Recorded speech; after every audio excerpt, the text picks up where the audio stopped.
Well, hey, welcome to the show before the show, where I check to make sure everything's working. I'm your host, Patrick Marlette. How are you guys? Have you caught up with everything from Adventures in the Forgotten Realms? And are you ready to forget Adventures in the Forgotten Realms as we move into the next season of spoilers? I swear, this season's been the craziest thus far with, the amount of content they've just been throwing at us. And I have no complaints about that. It's just kind of difficult to keep up with, honestly. Thing being, I haven't really caught up with this set even. I've been way too busy. I caught the first few days of spoils, and I figured I can look at the rest of this with you all. And on that note, during the show before the show, we like to speak casually, so if you're a first-time watcher, which I feel like a lot of people tuning in will be, because Oswald seems popular by some degree, we talk about channel updates and announcements too. So on that note, I'm going to be going on vacation Thursday, and I'll be gone until the 18th. So unfortunately, we're going to miss a few live stream dates, namely Tuesday. But I wanted to cover this set the same way we did Modern Horizons 2 by doing a live set review. And maybe we'll make this a poll for the folks that are here now. But in an ideal world, it would happen over the weekend where we can make ourselves more readily available to watch a stream, for me to produce a stream. But it's looking like, and I believe the full set is spoiled either today, it should be spoiled today, or tomorrow. Regardless, I'll be covering the set in full tomorrow, which is a Wednesday, with you all, hopefully. That is if we are all available. So in an ideal world, again, it would be the weekend, but this is going to take the place of our Sunday release, because normally it would be on Sunday, but I'll be out of town, obviously.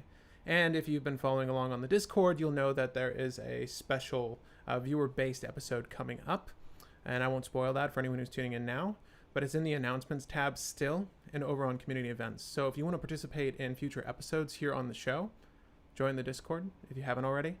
But there's going to be a special episode that's the next Sunday as I'm gone. And I need to shoot that and edit it along with a bunch of other things right now. I did not sleep last night, but I'm ready for this. I think I'm ready for this. Has anyone seen the footage for the Switch OLED, by the way? Side note, the OLED Switch, is that the new and improved Switch? It's so Nintendo to make light of such a small thing. But I'm curious if you've caught up with Adventures of the Forgotten Realms, or if you've seen the new Switch OLED. Let me know, and I'll see where you guys are. Hey, Pat. Hey, Trent. I haven't caught up with most of the D&D set, aside from a card here and there on Twitter. Rune Serpent. Heyo. Hey, man. Hey. Huh. I'll be your game master today. Sure. Have a great vacation, Pat. Thank you. It should be fun. It's much needed. We're excited for it. I'm pretty hyped too, actually, because I'm addicted to my film photography. I bought a new camera that I've been searching for. Sadly, this isn't quite the same model I wanted. It's actually the better version, but aesthetically it's not as sexy to me. But this is a Yashica YF. When they acquired Nika, you can see Nika's name on the front plate here too, they wound up using the same groundwork they laid out for this really brilliant rangefinder for their YF series. And this was super short-lived. They maybe made this for like a year, and then it was discontinued. Because at that point, I believe the Nikon F, everyone was moving on to SLRs at that point. So sadly, the rangefinder was meant to die, and Leica is really all we have these days, so far as modern rangefinders are concerned. But I bought this, because I've always wanted to shoot this. It's great, so far. But it's got this Canon lens on the front. We don't want that. We do want that. It's a good lens. But I bought myself a Leica Summicron. Not as expensive as one would think. But I'm getting all of this before we go on this vacation. We're going on a beach trip, and then we're going to a wedding. So I'm going to get shots of the wedding. I'm going to get shots on this trip. Maybe I'll share them on the Discord. But I'm super, super hyped. Because one, I've always wanted Leica, an actual Leica lens. I've had Leica made products, but I've always wanted a Leica lens. And to get the first version of the Summicron is kind of a big deal. Really excited for it. I got a really on the low end too, and the owner was really nice to expedite it to me so I can have it before I go on this trip. So I slap that on there and get some really cool photos, I hope. But yeah, stoked. Super stoked. My recent acquisition. I've bought a few Magic cards. As a matter of fact, I'm still waiting on an Esper Sentinel that I pre-ordered. I gotta check my mailbox or call this group that said they sent it. But yeah, been buying a handful of Magic cards, but almost too much old camera gear. I'm enjoying myself far too much. But my weekends are usually possessed with like traveling locally and taking photos, if not gaming. Oh damn, first time watching. Hey man, thank you for tuning in. I really don't think getting the new Switch, I mean, I could buy a Modern Horizons 2 collector box and pull 1 to 2 fetch lands. You know, it's funny, it's like, that's one way to look at it, I guess. I have a Switch that I'm not using. I'm really hooked on the PS4 we have here. Like, I find myself playing the PS4 more than anything, but I've been looking for a horror game to play, and I just don't feel like dishing out on the remakes of Resident Evil 2 or 3. I want to play them, but the prices are still kind of up there. Like, Resident Evil 3 is still $60. And I remember playing the original. So, I mean, I've seen the footage. Like, the games look really good. So that's sort of what I'm interested in. I'd like to buy those eventually. I just want a horror game of some sort. I haven't checked to see if Switch has the Fatal Frame series on there, but I kind of want to revisit those. So maybe that'll be what I do, and I can take that on this trip too, I guess. But I have a Switch. I bought it like at launch, and I played Xenoblade Chronicles 2 exclusively for a minute. I bought Zelda, and I was just in and out of it. I don't know why. It's fun, but I never finished it. Pat in a sweet ink. Pat in a sweet? How do you mean? Let's see here. I really like the dog they spoiled today for casual EDH. It ramps you on planes as long as someone has more, and there's only one white pip. What is the name of the dog? What's the name of the dog? I haven't seen the... Maybe I'll look for that right now, actually. I haven't seen this. It's very doubtful it's on Scryfall. If you said it was spoiled today, then yeah, I'll look for it later, and we can talk about it tomorrow. How about that? I feel like such a pleb with my Canon Mark IV. It's not... I wouldn't recommend collecting old film cameras unless you really want to shoot film, right? And the thing is, you can adapt these lenses too to a modern body. I think if I was smart, I would buy like an older A7 in an adapter, or I'd buy... I shoot Panasonic. I really like Lumix cameras. I'd buy one of their full-frame Lumix cameras and buy an adapter. That would be the smarter choice. Because really, the value's in the lenses. Like, the value... That's why I was so excited for the Summicron. Because it's going to look great on film, and it's going to look great digital. I might even get an adapter just to shoot these. Because the footage would have a certain character if I used some of these older film lenses. Mind you, they weren't working, you know, to fight against chromatic aberration or distortion or vignetting as rigorously as they are now. So a lot of those older lenses are definitely inferior compared to newer lenses. So don't feel like a pleb. I mean, I can tell you this 35, the Canon lens that was on there is great, but it has vignetting when the aperture is wide open.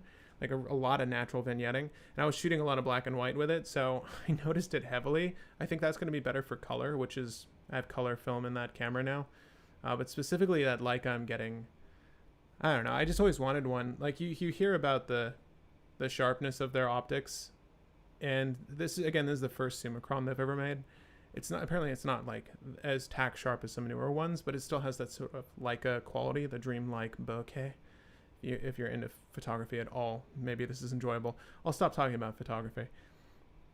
There are some decent cheap indie horror games on Switch. Bobby Z, name them. I would love to know. I would love to play all of these. I pulled an Esper Sentinel, decided to buy a bundle and get a large spin down. Sweet. Hi Pat, good to see you. Hey Javier, good to speak with you. Let's see here. Dogan, will you be updating your Teshar list with Oswald? If you are going to, what would you cut? Dogan, I am, and I need a moment to... Normally it's like a week or 2 weeks. If you follow me on Tapped Out, which if you're watching this, there's a link in the description to my tapped out page. If you follow me, all the public lists, the ones I play regularly. Right now I have 4 decks up here. I have Rograk and Sevesh, Teshar, Belby. Love her so much. These recent games I had where they're so good. Overperformed. And then I have Sithis up there. I went and bought Sithis after the Brew Wars because I thoroughly enjoyed it. But when it's a unique playstyle that I don't usually jump for, I feel like it's really the best Selesnya has to offer because, one, it's doing 2 things that I really like. There's a really great draw engine in the command zone. And then 2, I'm getting to manipulate cards I would never manipulate otherwise, which makes her really fun for me. Like all the weird enchantment utilities that I would never use that are really good specifically for her. It's fantastic. It's like you get extra value. If everything you played cantripped and, hurt your opponents, that's amazing. Super fun. But I usually wait a week or 2 weeks after a set releases to finalize a deck, so I can't really say off the top of my head because Teshar at this point is very refined. My list there aren't that many flex spots, and that's not me bragging. It's over these years, like it's developed to the point where it's hard to find replacement spots. But I'll let you know and follow along with the deck so that you can see what those replacements are. I just traded in some cards for a small haul. Pretty stoked. My decks are like 15% away from being real, boy. Nice, Sucrose Mother. It's funny, I'm actually moving the opposite direction. I'm selling... it was weird. We were getting ready to move recently, and then by twist of fate, I'm going to be in this space for another year. But I wound up selling a lot of stuff, to include some magic cards, like some reserve list cards. The only cards... There's a lot of real and proxied cards in all my decks, but Teshar is 100% real. And that's likely going to be the case for a while. I mean, there's some pretty stupid stuff in there, though. I only play Smash Bros. Don't need a Switch for that. I guess not. I mean, which one? The GameCube one? There's some decent cheap indie horror games. Yep. Fatal Frame is sick. I think there's one on Switch. I see it now. That's what I want. YouTube can't show me the chat box next to the video, right? I think you can get the chat box to appear next to the video. If you're on YouTube, I've never tried. I don't think I've viewed a live stream outside of the editor, like on for me it's on the right hand side of the screen already, I guess is what I'm driving at. But yeah, it should be able to pop up on the side of the screen for you. You shouldn't have to make your whole screen the chat box, although I think you can also pop it up on the side. Slay the Spire and Hades are my go-to Switch games. Justin's obsessed with Slay the Spire. I don't want to get into that. It feels like a very involved game. Hades looks good though. Loyal Warhound is the dog's name. Thank you. I'll have to check that out.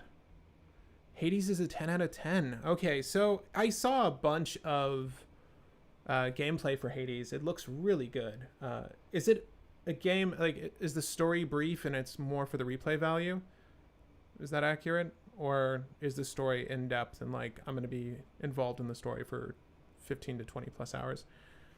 I'm more into single campaign games, single player story driven campaigns than I am anything else these days. So those suggestions would be great. I'm a freelance photographer. The mystique dissipates when all I do is shoot and retouch. That's funny. I was doing photography part-time for a little while there. I didn't enjoy it. But for me, with video, I do video work for other companies, and that's fun. I still have fun doing. I was up till 3 a.m. last night filming. That's just how it shook out, sadly. But I don't like shooting digital. I don't like shooting photography digital because it takes all of the artistry away. I don't know if that makes sense, and maybe this is pompous to say, but I kind of enjoy the knowledge and the difficulty of shooting film as opposed to shooting on a digital camera, especially mirrorless these days, because it's all there for you. They make it so easy to take a picture that anyone could pick up one of these cameras and take a decent picture. Whereas, when I took 36 exposures and maybe 2 or 3 shots are really good, in my opinion, or good in my eyes, something that I would want to print or something I would want to see on my wall, that's enjoyable. That's the enjoyable part. I suppose if I, shot professional portraiture on film or medium format, like 35 or medium format, I only collect 35 millimeter cameras, then I would get bored of it. But I really enjoy it so far. It's a hobby I've only recently delved into, but I used to shoot film when I was growing up in my teens, and I very quickly, as that hobby was expensive, jumped off of it, but got back into it recently. I'm thoroughly enjoying myself. Have you seen the new Devil God, Necropone's Grizzlebrand? Yeah, it's no Grizzlebrand, but it is kind of similar. It's just very difficult to get the thing going. Final Parting with Necrotic Ooze and New Demon Asmodeus in the 99 is my new favorite. Oh, that's kind of cool, as a matter of fact. Wow, that's kind of like a cool thing to do with Belby, actually, because we use Necrotic Ooze there, right? Mind you, triple black for draw 7 is good, but you need triple black, so we'll see. I wonder if there's a good way to. I'm sure there's a cool Buried Alive pile or something you can do there, but that's smart. I like that. On the Switch, check out The Sinking City. Well, Little Nightmares I've got. I'm gonna screen cap this. Wait, no. I'm gonna screen cap this. All the good suggestions. The Sinking City I haven't heard of, so I'll have to check that out. My llama, how's it going? It's going well. Buying the new Switch isn't worth it. I'm for Smash. Works fine on the current one. Well, minus online. Oh, okay. Yeah, apparently there's like a LAN port now for the new Switch in its dock, so maybe the connectivity would be a little bit better. But, I mean, also I understand that the online connectivity for the Switch is kind of shite anyways. I've never tried. I've never paid for an online subscription or account. I don't know how that functions. I've never done anything online with my Switch, but I thought you had to pay for it. Maybe I'm mistaken. Anyway, I know this is a bit off topic, but I haven't been thinking. I've been thinking of building a Oscar build, and have any opinions on this would be. Yeah. I don't have any opinions on that, but maybe someone else can help you. I just love getting experimental in the darkroom. Are you being serious? Do you actually develop photos? I had an accidental double exposure recently of my girlfriend Allie recently at the beach, and it was the coolest. I know there's ways to manually set up for double exposures on many of my cameras, and I want to start doing more of that because it's such a good photo. Like, it was a good portrait of her, and then there's like this backsplash in the background of the ocean, and it was completely incidental. I was just trying to finish off the roll. At that point, I was just trying to finish off the roll because I was right on that final exposure, and it for some reason did not pull across the ream all the way. So like there's this weird half double exposure. I don't know how to explain it, but it looked really good. I work in game development, and the game I've been working on might check all the boxes. What? Well, thank you. Let me know. As a matter of fact, if you're on the Discord, Mastre Keefe, I don't know if I'm pronouncing your name correctly. If you're on the Discord, plug it on the Discord in hobbies and what have you, and I'll definitely want to check it out. Hey Patrick, I was curious what timepiece you wear these days. Michael Ping, I'm wearing my Helios Universa in pastel blue. But right behind me, I'm gonna switch shortly. I was wearing a vintage Glycine Airman, which I was telling you guys about recently, but I was not wearing because I was shooting a watch. But I'm wearing a Glycine Airman, and I kind of want to switch to my Rado Captain Cook. I have this really beautiful limited edition Rado Captain Cook just sitting behind me. I move all this stuff when people come for Brew Wars. But this watch, I'm probably going to switch to this in a second. Maybe you've seen it or heard of it. It comes, this special edition or limited edition, I forget what they're calling it, came with a chain link bracelet, but I wound up buying an older JB Champion bracelet. 60s, I think it's circa like 1963, early 60s. But it's really beautiful 19 millimeter end links. And then obviously, much like any other JB, it has this sort of adjustable clasp, so it's sizable to anyone's wrist. The only issue is that the lengths of the actual chain are not long enough to go over the diameter of most hands, if that makes sense. Like, it's hard to get over the hand, but then on the wrist it's comfortable. At any rate, easily the most comfortable bracelet I own, but a pain in the ass to get on my hand.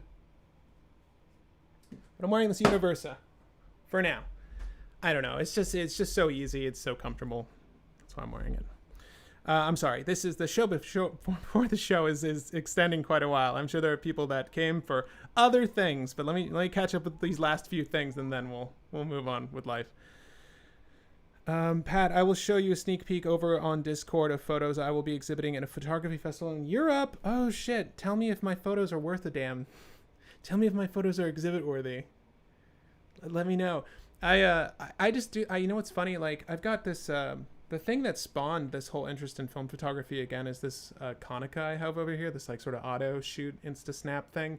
It's more of like a social camera.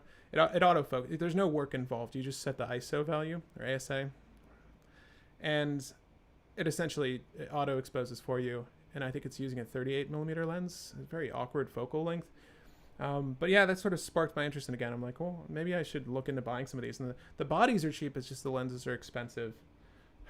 And then, of course, being me, loving to collect things, bought a shit. There's a bunch of old film cameras behind me. You likely can't see them.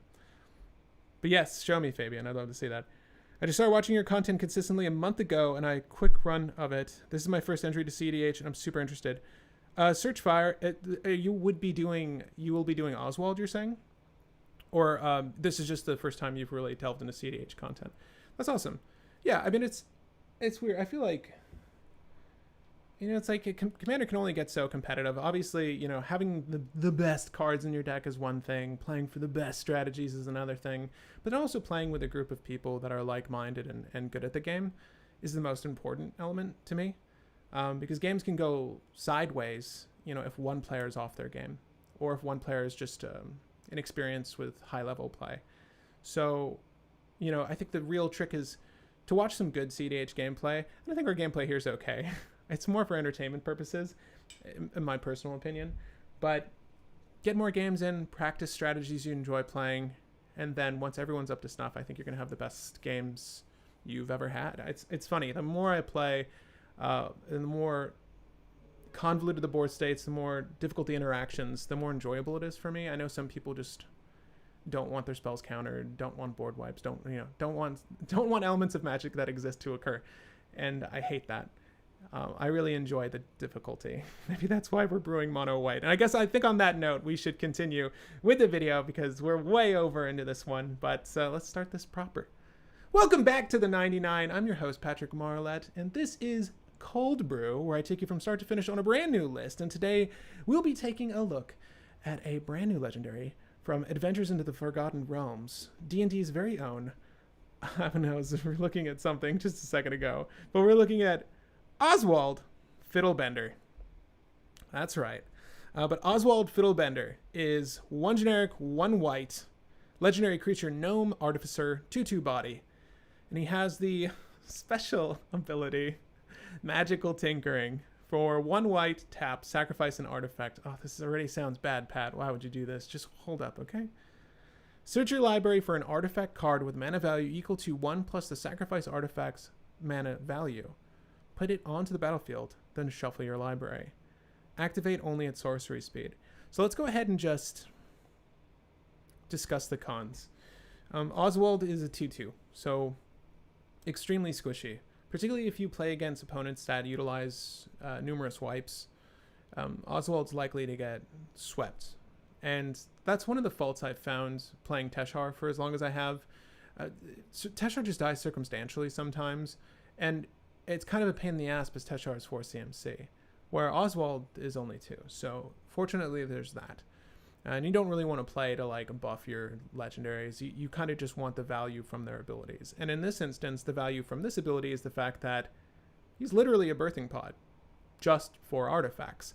And with that comes the activation speed as well. So much like birthing pod, it's only sorcery speed. Oswald, only sorcery speed. So that is a fault, right?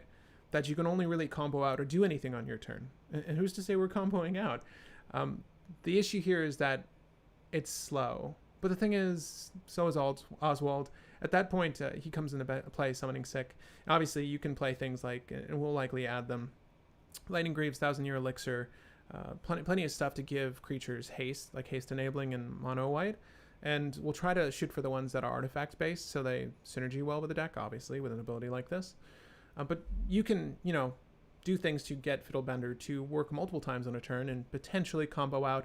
But the way I see this, it being sorcery speed, it being a birthing pod effect, but in mono white, we're probably going to utilize this at best for for this to be a toolbox stacks commander mid-range combo deck.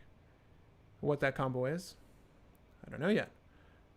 Now, again, like I was saying during the show, before the show, I've been really busy recently. I was messaging in the chat about this. So I usually try to take at least an hour or so to go over different combo lines, and I've played mono white long enough that I feel like I know the basic ones.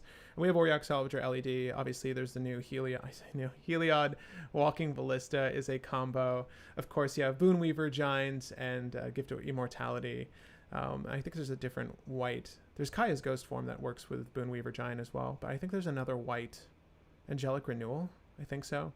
With obviously you would use that with something like a sack outlet. If you don't know what I'm talking about, we can look at them later. But there are plenty of mono white combos, but how do they tie in with the strategy, and is there enough overlap to say those are good for the deck? Also, very generally speaking, you have KCI, right? You can use KCI loops. A lot of people don't understand how they work. I found if I've learned anything from my YouTube shorts, it's that people don't know some of the basics of the game, and it can be tricky if you're trying to explain something and there's a lot of confusion.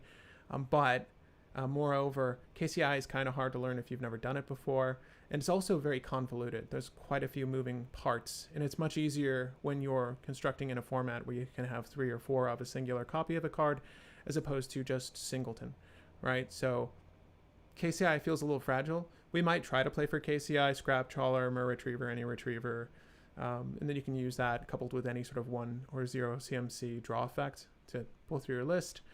So long as you've gone net even and or positive doing the loop. Watch my recent YouTube short on KCI. I say recent. But there are a lot of combos that exist in mono white that we can play for. And obviously I want to take a second, just here. Let me know. Do you, now that I know that there's a poll function, what do you wear wigs? When will you wear wigs? Okay, so do we combo? Do we combo? Furthermore, if you want to see a combo in this list, which one do you think is the most beneficial? And you know, because this is going to be an artifact heavy list, we already know that. You can use things like Metal Worker. Like you can do infinite mana with Metal Worker, and I want to drink some of the soju. Okay. We can do infinite mana with something like a Metal Worker and an Umbral Mantle, or a Metal Worker and a Sword of Perun, a Metal Worker with a Staff of Domination. And if you've noticed, if you're following along, you'll see that the Staff of Domination's already in the list, right? I know that that's going to be an outlet for us because there are other artifacts-based combos. We can use Basalt Monolith with Mesmeric Orb, Savine's Reclamation to pull a win piece out of our graveyard. Basalt Monolith, Rings of Bright Hearth. Basalt Monolith, okay. There are a lot of combos that exist in mono white that we can play for that are artifact based, but what I'm really driving at is what are you interested in seeing in this Oswald Fiddlebender build, because I have not cemented what is the most efficient means of executing a game plan with Fiddlebender. I think the lower CMC the artifact, the better. That way we can pull into them sooner. I think the fewer moving parts, the better. So something like KCI doesn't make quite as much sense to me. And just because Boonweaver Giant doesn't necessarily play with the artifact scheme here doesn't mean it's bad, because the artifacts we can leverage, like a Blasting Station, can be used with Boonweaver to kill the board. And I know Boonweaver is very expensive, so it doesn't have to be that. But what combos would you like to see? We can go from there. And I'll give this poll another minute, because I feel like we're all going to come to a general consensus that even if we're playing a slower mid-range deck with stacks, we're going to need to close it out eventually, and Fiddlebender should be the core way to do that. Okay. Hey Pat, hey chat, what have I missed? Connor Taylor, not too much. Doesn't matter how long segments run.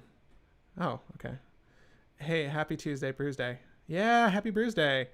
Your shorts on YouTube are so funny, dude. I love those MTG shorts you do. Thank you. I need to, wow, I need to film 2 before I leave. I've got like 1 scripted. Oh my God. All right, okay, so much work. This is gonna be fun though. Damn it, it's gonna be fun. I've only been building Gnome 7 to 8 level, that's all, but I just want to learn more. Gotcha. As soon as Minx and Boo come out, I'm making my worst cEDH. Yeah, Minx is cool. Like Minx is a sack outlet. You get a creature off of it. You can utilize that creature. You're a Naya. There's a lot you can do in that with that commander. I think it's gonna be fun. Definitely build it, Brogan. I want to see it. Always show up for the live streams just in time. Mono white. Let's slot Smothering Tithe, land tax Mangara. We'll see. We'll see. I think Smothering Tithe may have a home here. I don't think we need that much ramp because the curve is going to be generally low, but having the artifacts to swap out is going to be good, and obviously the color fixing because we need white for it. So Smothering Tithe might be a card we add. White artifact creatures that untap one or more permanents entry. The new dog that fetches planes. Yep, have. I'll echo Bomberman. So we want Bomberman, right? So if we do Bomberman, if we make Bomberman infinite mana, here, I'll close this poll. I feel like we all agreed. Do we do the untap up the chain pod thing? Okay, so if you do Bomberman, you have... I was somewhat joking with the Discord when Oswald was... I'm sorry, you guys are just looking at my face.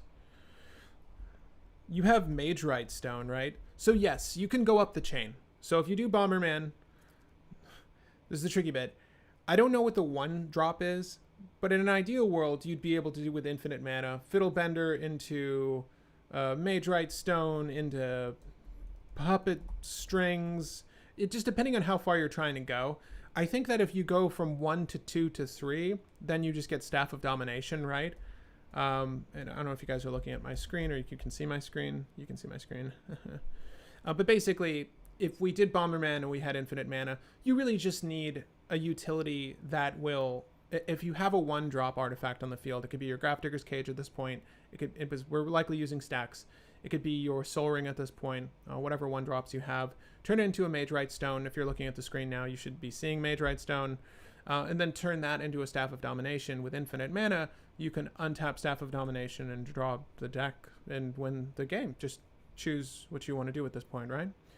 But Bomberman is just a means for infinite mana. So if we agree that Bomberman makes sense for this, we can just go ahead and add that now. I want to get the combos out of the way first so that we know what we're working with. I do think that Basalt Monolith is also going to make the list. Fairly obvious inclusion, I feel. And then we're Auriok Salvager. So if you guys don't know the Bomberman Combo, I'm not even sure where it got that name. It's a 4 CMC creature that lets you get something back from your graveyard. Just put it to hand. And classically, as we know, Lion's Eye Diamond dumps your hand. But you go up mana as you do this because Auriok Salvager's ability only costs 1 to do, right? It's 1 or 2. Either way, you're going up. I haven't done the Auriok in a minute. But it's really popular in Team Najeska. It's 2. It's 2 to do. But you make 3 mana. You're going mana positive here. It could be mana of any color. At first, you do need white, though, to get the ball rolling with Auriok Salvagers. Okay. But return an artifact with 1 or less. So at this point, oh, that's cool. So I guess then if we had a 1 CMC artifact in the grave, we can get that back with infinite mana, play it, use Fiddlebender to turn the 1 CMC into the Mage Right Stone into the Staff of Domination. Right? So there's that. But Basalt Monolith is one I like. Let me see here. So we've got Basalt Monolith. Rings of Brighthearth is just a shit card. I'm sorry. If you like comboing with Rings of Brighthearth, I don't find it to be a good card. I'll add it. I don't think we're going to play for that. I would rather just be able to dump my... I would rather do Savine's Reclamation. We will find a line of play. Savine's Reclamation and Mesmeric Orb. Because Mesmeric Orb is a pretty gas stacks piece. Obviously, because we are utilizing effects that manipulate cards in our graveyard, we're not going to be able to run Rest in Peace or any sort of stacks like that. So let's bear that in mind. Mono White gets Armageddon to Fairy, just to be horrible. Prismite, Umbral Mantle, Staff of Domination. Prismite? What is this? Prismite. I don't think we need Prismite. I think that's we'll try not to add any extraneous elements. If you find yourself adding cards to a deck to fix a problem or to find a solution for an outlet or a combo that is pre-existing, then you know you're looking down the wrong avenue. You should, if you really look at the list, have other solutions that work well in tandem with the deck's general strategy. Again, I think that just doing Auriok Salvager with LED is fine. I do want to find an untap engine that is at 1 CMC, but I'll go ahead and look at the chat for a second just to see if we haven't found any other combos we want to include. I added a handful there. I don't know. Auriok Salvager is not great because he's not easy to find. We sort of just have to luck into Auriok Salvager if we're being honest. Is he an artifact? Like what? Look at this guy. Also, he fails the recruiter test, right? So if we were in Boros, Imperial Recruiter could find him. Maybe there's going to be a Pyre of Heroes line. He's both human and soldier. So right, if we had Pyre of Heroes lets us sacrifice a creature to find a creature with the same typing, right? So we could do another pod effect. Maybe we can pod into Auriok Salvagers based off of our 3 drops. I don't know. So I'll add Pyre of Heroes just in case, because Auriok, we need a reliable way to find him, and I know for a fact that I can find Pyre of Heroes very easily with our commander, but Auriok, no. There's not a thing that can find Auriok Salvager in mono white. Other than that. Am I mistaken? No. There's just that. Okay. At any rate. Damn, I'm late, bro. No, you're good. You're right on time. Stay. You can use the Painter Servant. I'm good on the Painter Servant. You can just add Walking Ballista to the list. So the thing is, like, you add Walking Ballista. Obviously, let's see here. Bomberman, if you get mana, Oswald, go Lotus for egg into Walking Ballista. Sure, yeah, you could. You could use an egg to go into Walking Ballista, and the eggs my llamas are referring to are the Chromatic Star, Chromatic Sphere. Excuse me, there are other eggs that exist. We'll just start with those 2. I think that's probably enough. I'm sorry, I'm just going to put in some utilities that I find good in many mono white artifact list. I'll stop there for now. I lied. Okay, we'll stop there for now. Because I want to research some untap engines, and I think I added the Mage Right Stone already. But to go back to the combos you all are suggesting, use Bomberman in a pod and LED in my Spell Bomb to draw the deck. Yeah, I don't think we even need to use a Spell Bomb. I think we can probably find a better, because the Spell Bomb in white is dog dick. So we would rather find a different utility to leverage, right? It could be anything at that point that's 1 CMC and under. And because we're going to be on Auriok Salvager as a main combo line, I do think that we need to consider artifacts that reliably work with him to work as an outlet. Because making infinite mana doesn't do anything. If I'm being honest, we need to do more than make infinite mana. And Prismite's cute. We don't need to convert anything with Prismite though. It sounds like the Prismite's almost exclusively for any sort of Basalt line of play, but I think there's better things to do. Again, we'll work it out, but I want to talk about Mesmeric Orb lines with Basalt Monolith, and we can see if we can't find something for Savine's Reclamation. Okay, Bomberman for mana, then Oswald. Yep. Just, yep, okay. Repeating a lot of the same ideas. We're going to research some things now. So, untap. Artifact. White. Go. Now, I did a quick look over some effects that I wanted to add in this list. Like, if I were to build Oswald, what would I use? And obviously, knowing that Oswald is leveraging himself as a birthing pod, essentially, I was just looking for artifacts that untap shit. And I might have missed something, or something might have come out, like this 50 feet of rope that does nothing. But that's there.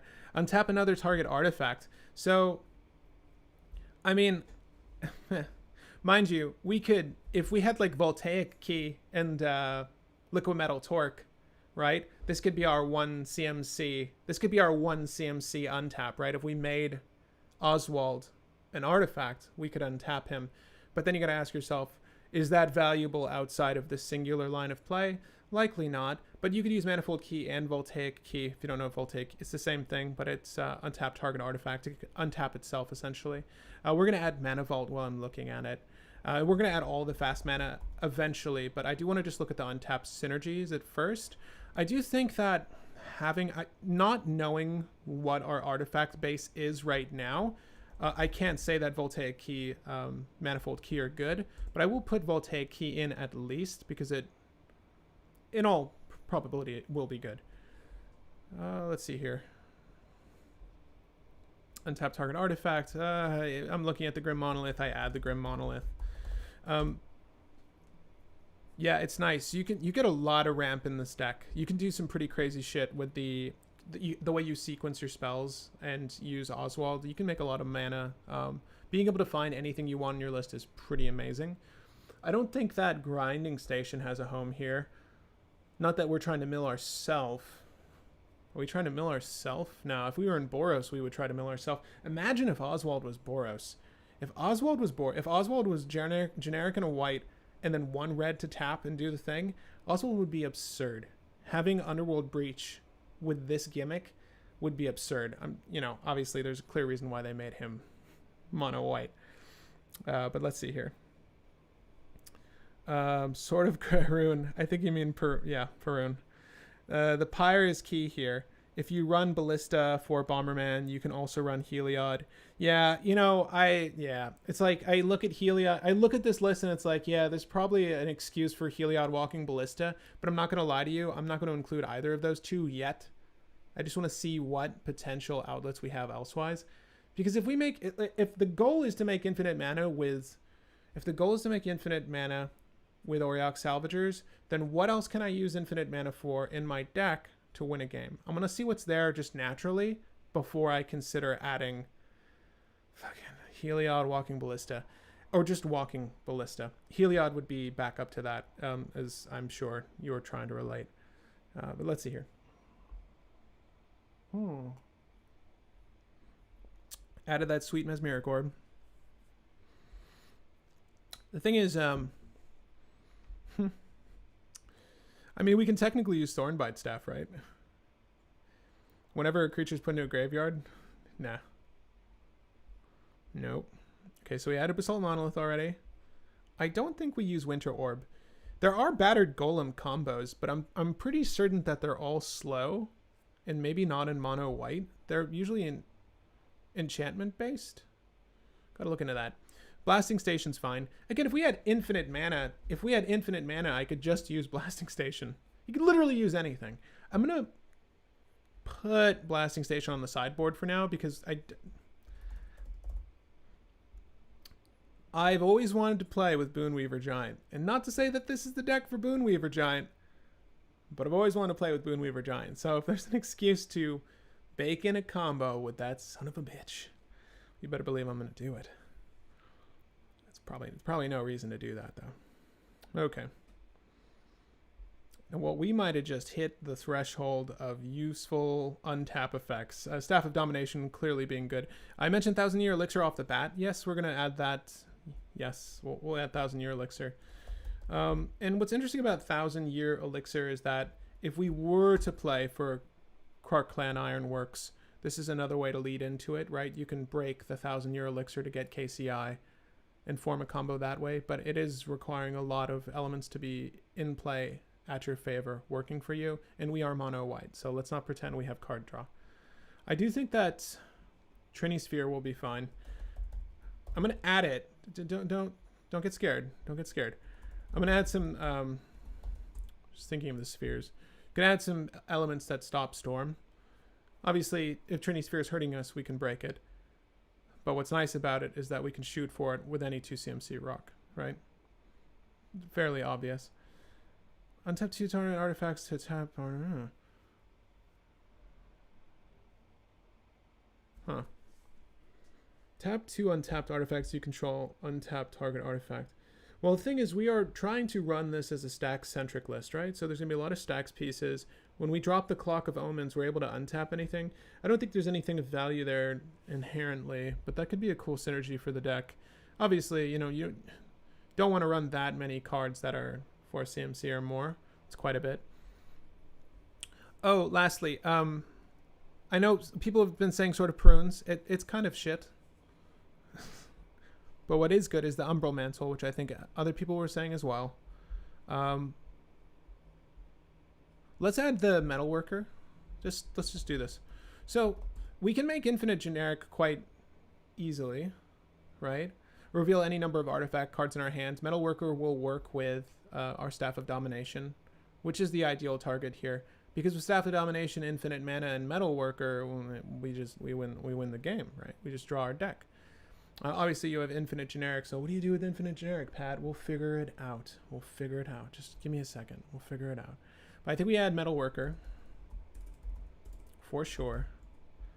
Metalworker, and then we can maybe add Umbral Mantle. I like Umbral Mantle because it happens to be a 3 CMC card, so there's that benefit.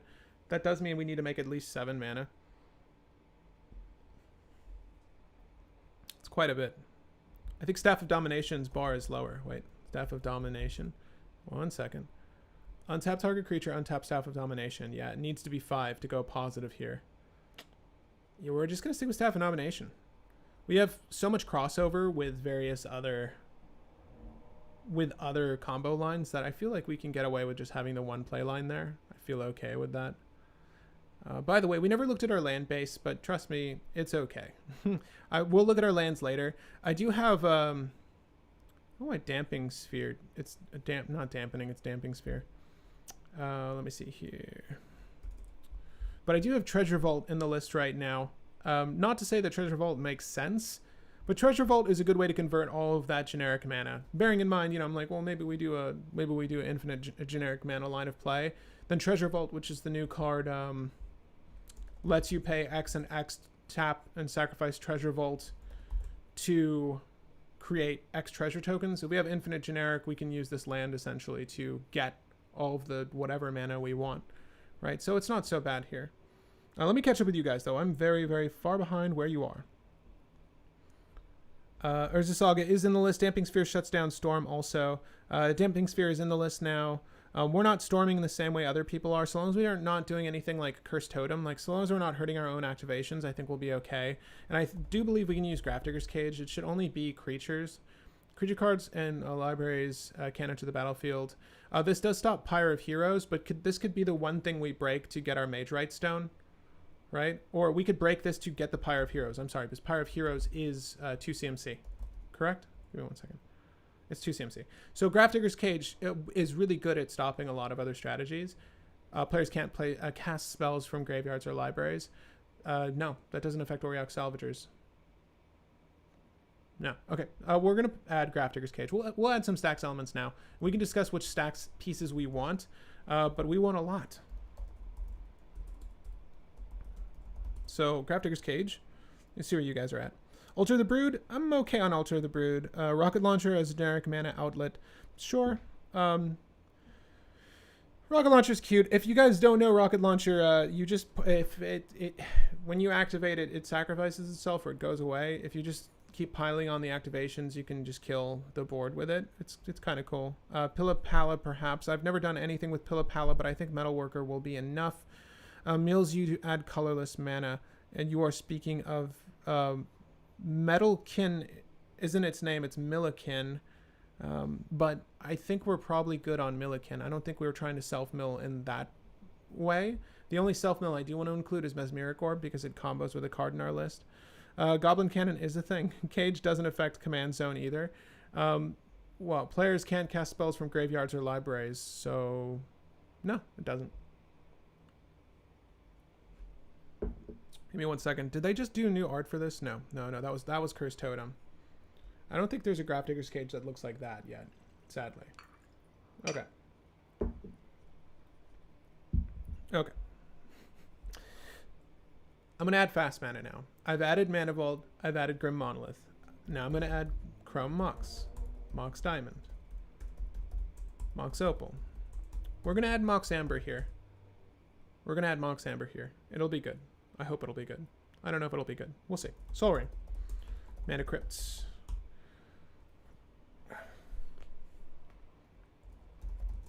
Arcane Signets. Um, I do want to add Liquid Metal Torque. Call me crazy. The thing is, with Liquid Metal Torque, okay. And we'll look at Liquid Metal Coating. So the reason I'm doing this, and I know it seems crazy, but target permanent becomes an artifact in addition to its other types until the end of turn. This means that anything that's on my battlefield that's a permanent of any CMC can be converted up one on the Fiddlebend. Because remember, the goal is to Fiddlebend it like Oswald, right? It's the name of the deck. So making things artifacts is actually of value. I know it seems weird to have on the list. I do think that Liquid Metal Torque might be the only element we need. Might be, but I will add Liquid Metal Coating off to the sideboard because just bearing in mind that you can manipulate that is quite good, right? But I did add Liquid Metal Torque already, correct? Okay.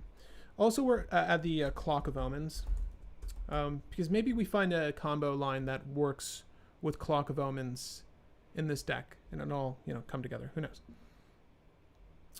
Forsaken Monument. I think I know. Isn't Forsaken Monument 6 mana though? It's 5 mana. Colorless creatures you control get +2/+2. Useless. Whenever you tap, add yes, that works. Whenever you cast a colorless spell, gain 2 life. It's the cost. It's the general cost of the spell that is putting me off of it. I feel like there are better. I feel like I would rather do Rings of Brighthearth. At least it has a utility on itself that might be good in the deck. I mean, I guess I'm trying to remember all the Lithoform engine. Trying to remember all the things this does. Copy target permanent spell you control. No, none of these are useful. Okay. All right, let me go back to you guys. Approach of the Second Sun with Staff and Metalworker. Sure. The white mana Mir pays for commander activation while going up to 3. That's kind of cool. Oswald the Last Fiddlebender. Hell yes. That was the best one yet. I mean, I've never seen Bended like Beckham, but for some reason that name always sticks in my head. Draw Scorpion. One of the Liquid Metal artifacts works great with Oswald. You can dig through as long as you have artifacts to sacrifice with white mana. Draw Scorpion. Oh, hey, is there a utility? Is this it? Wait. Whenever another artifact creature is put into the graveyard from play, you may untap target artifact. Artifact creature? Artifact creature. Motherfuckers, 4? Hold up. I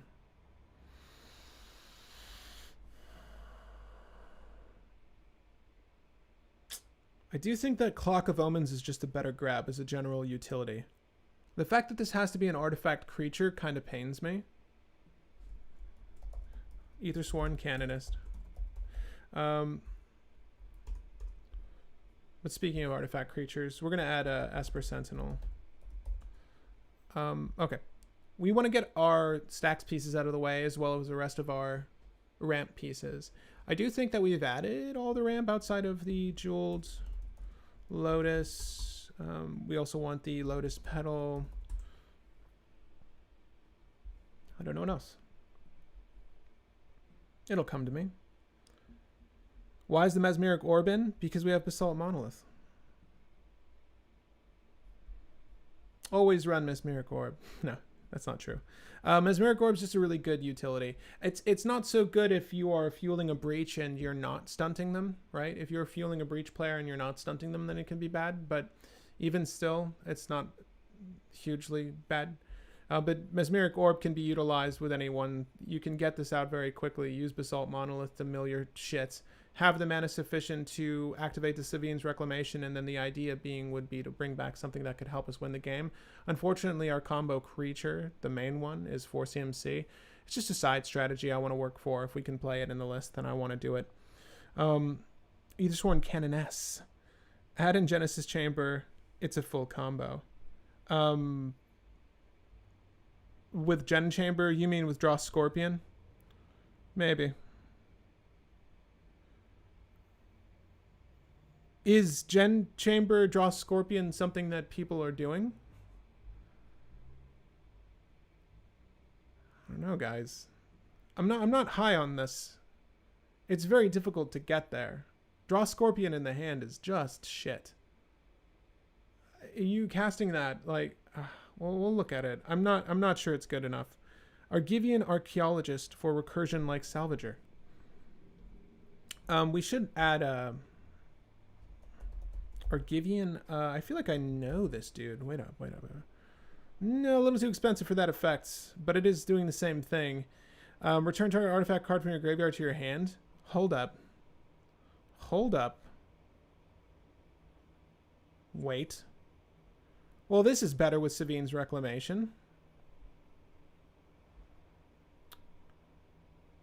So with Savine's Reclamation, I can bring back Lightning Greaves and this motherfucker, grab my Lion's Eye Diamond, right? If we did the Mesmeric Orb Basalt Monolith and had the requisite mana to plow our shit into our graveyard and use Savine's Reclamation to bring back Argivian Archaeologist and Lightning Greaves, then yeah, you have a combo there. This is 3 CMC, so it meets the requirement. It's the same, right, for the effect, except the cost is double white instead. But returning any artifact is kind of better. So yeah. It's funny, I own a copy. I've never used it though. So let's hope that this deck checks out.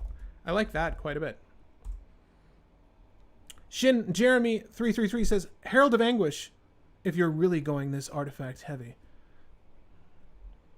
Thank you, Shin, for the super chat. Let's look at Herald of Anguish. Oh, see, we can't. What are you doing? What are you doing to me? We can look into Improvise though. We can look at Improvise. I'm like, is this a white card? We're mono white though.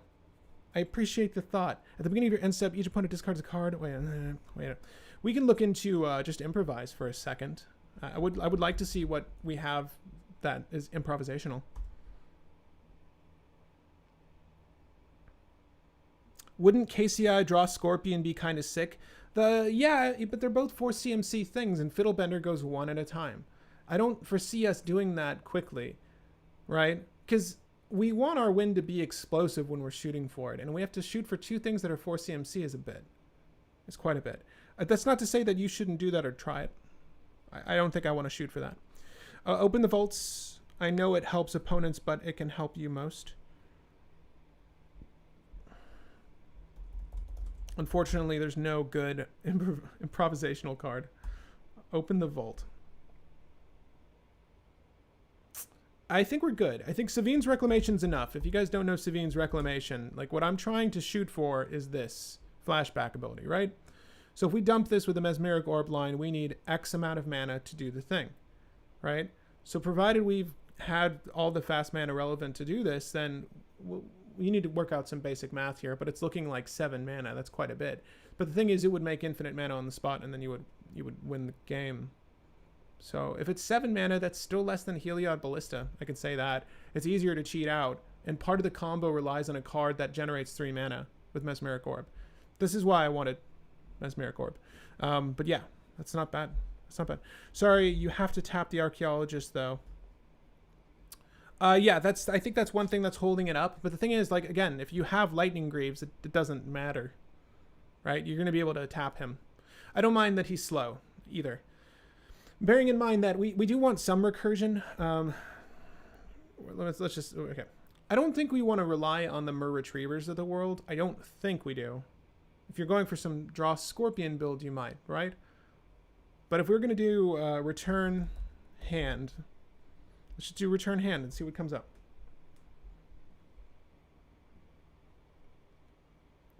We can do return hand and return battlefield in a second.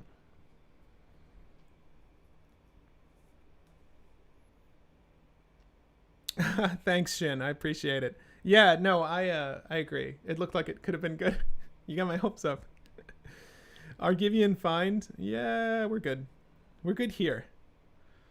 Let's see here. Return 2 target cards from an opponent's graveyard. Nope. Nope.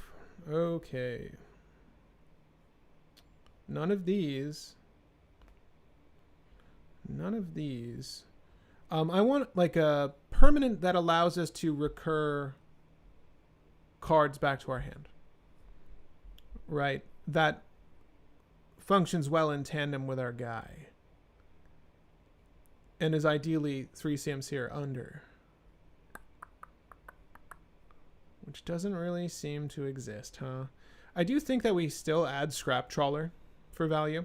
Whenever Scrap Trawler or another artifact you control is put into the graveyard from the battlefield, return to target artifact in your graveyard with lesser mana value. I butchered that. I do think Scrap Trawler is fine here, though. We'll add Scrap Trawler. Just as an odd utility, I honestly don't think it's going to make the cut. This is leaning towards a different kind of combo. It's leaning towards like a Teshar-like combo, and that's not necessarily what we're trying to do.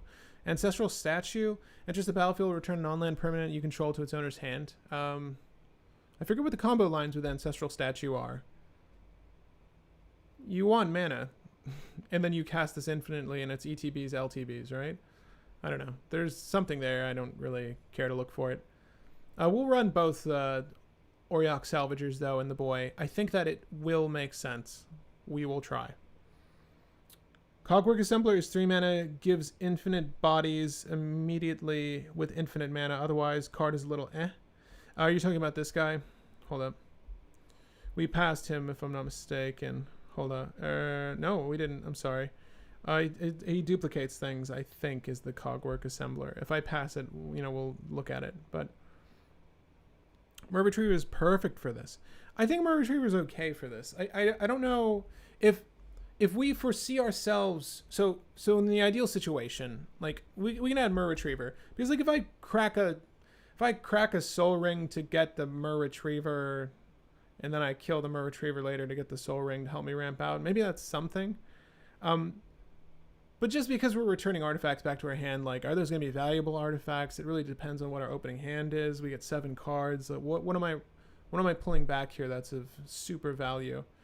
Because the combos we're trying to lay out, the only thing we really want a Mer Retriever for, or a Scrap Trawler for, really, is to just pull back stacks pieces, right? The reason I like Scrap Trawler is that at least at 3 CMC, I know I can get any of my 2 CMC and under hate pieces, like a Void Mirror, right? Like Void Mirror would be great. Obviously, this does stunt our strategy, though, with LED. Again, we can break this to find Staff of Domination, right? Just make sure we break this. That's the beauty of this combo. Like, any of these stacks pieces we have that are counter to our own strategy, we can break, provided they're artifacts, and we have the 1 white. And then bear in mind that, for many of these lines of play, we will need our guy, Oswald, on the field. So it's not like there is a situation where this works without Oswald. So, I mean, there might be. Maybe you just get the God Hand. But in most of the situations I'm dreaming up, we're going to have Oswald down. That's just how I foresee this happening. We'll add Chalice. What's weird is, like, I don't really care if I don't have a turn 1 Oswald, provided I have good stacks. So I might use Chalice of the Void and set that at 0. Honestly, that seems fine. Can we jam Teshar? You can. I don't think that I want to make this. I don't want to add Teshar. Teshar adds no value to the list outside of being its own combo legendary, and we've got no good way to find Teshar outside of the Recruiter of the Guard, right? Which will add Recruiter of the Guard. I don't really think adding Teshar is a smart idea. I think you should just play Teshar. Personally, I think that's probably the better thing to do if you're interested in comboing out that way, because it requires a dedicated list. That combo requires a dedicated list. And you might be able to hit it some games, but if you're just using it for value, it's just okay. And mind you, you need to be casting the artifacts, so being able to Birthing Pod them onto the battlefield is not of any benefit to Teshar. In a Teshar list, yes, we'll use Oswald. That makes sense. We need more tutors. Speaking of, I'll add Ranger Captain of Eos for now. I'm not certain we have the necessary targets for Ranger Captain of Eos to be good, but I'll add it. Mother of Ruins. The fuck? Ranger's Guile. What the fuck? Mother of Ruins. And then Giver of Runes. And then Giver of Fucks. Okay. Where are you guys? Holler Back Girl. Might be some combos there with Fiddlebender. Halvar, maybe. How do you feel about Rebecca in the 99? Rebecca's the one that offers artifacts protection? Rebecca's the artifact protection girl? Is it 2Bs? Oh my god. If I can't spell her name, she's not worth it. That's usually where my feelings lie. Okay. Artifacts you control have protection from each... no, I'm good. You break it, you break it. I'm not going to make you buy it. But if you break it, it's fine. It's okay. Truth be told, we would rather see the hate go towards something other than Fiddlebender, right? So if they're using their resources to remove like a stacks piece, I'm okay with that. But if the only thing we leave them available to hit is Oswald Fiddlebender, then they just fuck with Oswald Fiddlebender. You got to make sure that they know what the threat is. And if the threat is a stacks piece, why the fuck am I going to stop them from hitting the stacks piece? No offense to Rebecca. I'm sure she's great in her own dedicated list, being a partner and all. But 4CMC is kind of high for that effect, and I'm not too high on that effect. I think we're going to use any sort of protection. We might use I've talked about this card on the channel before. Whenever you cast a spell, creatures you control can be the target of spells or abilities your opponents control. Now, this doesn't stop them from hitting. To me, Fiddlebender is sort of like the more important thing. So if I can stop them from hurting Fiddlebender by casting spells, that's quite good. We don't have that many instant speed spells, mind you, but I don't think we're going to run that. We're going to run this, Swords to Plowshares. Just going to get some of the obvious cards out of the way right now. Maybe we use Path to Exile. Who knows? Fragmentize is good. Fragmentize is good. Now, some people were saying that they wanted to see... Rebecca might be broken one day. I have nothing against her. I just don't think she makes sense here, personally. If we use a lot of artifact creatures, we can also use Pyre of Heroes. Pyre of Heroes looks for the subtype. Not the... Because artifact is a super type. So we can't break an artifact and look... I don't know if that's what you mean. But if we're using a lot of artifact, we can still use Pyre of Heroes. Pyre of Heroes is in the deck. For sure. If you're not following along with the deck, it's in the description. So click the description, and I'm trying to save this out as much as possible so that you have the current version. But hit me up with some interaction. Did someone say Mystic Forge Sensei's Divining Top? I think that's Sensei's Divining Top. Sif, thank you for dropping in. I do think that Sensei's Divining Top makes sense. With Mystic Forge, again, like I'm trying to steer away from the things that are too expensive, but obviously Mystic Forge is good. If you have a cost reducer, then obviously you have the game. So this could be something we do, and obviously we need the card advantage here. Stoneforge Mystic's not bad. Maybe a Skull Clamp. I don't know that this sticks or is viable for the deck, but I'll add Stoneforge Mystic in that. And I'll also add Mystic Forge as well as the Sensei's Divining Top. And I'm sure I haven't been keeping up with all the chat. Sorry, guys. But it seems like someone just said unexpectedly absent. I agree with that.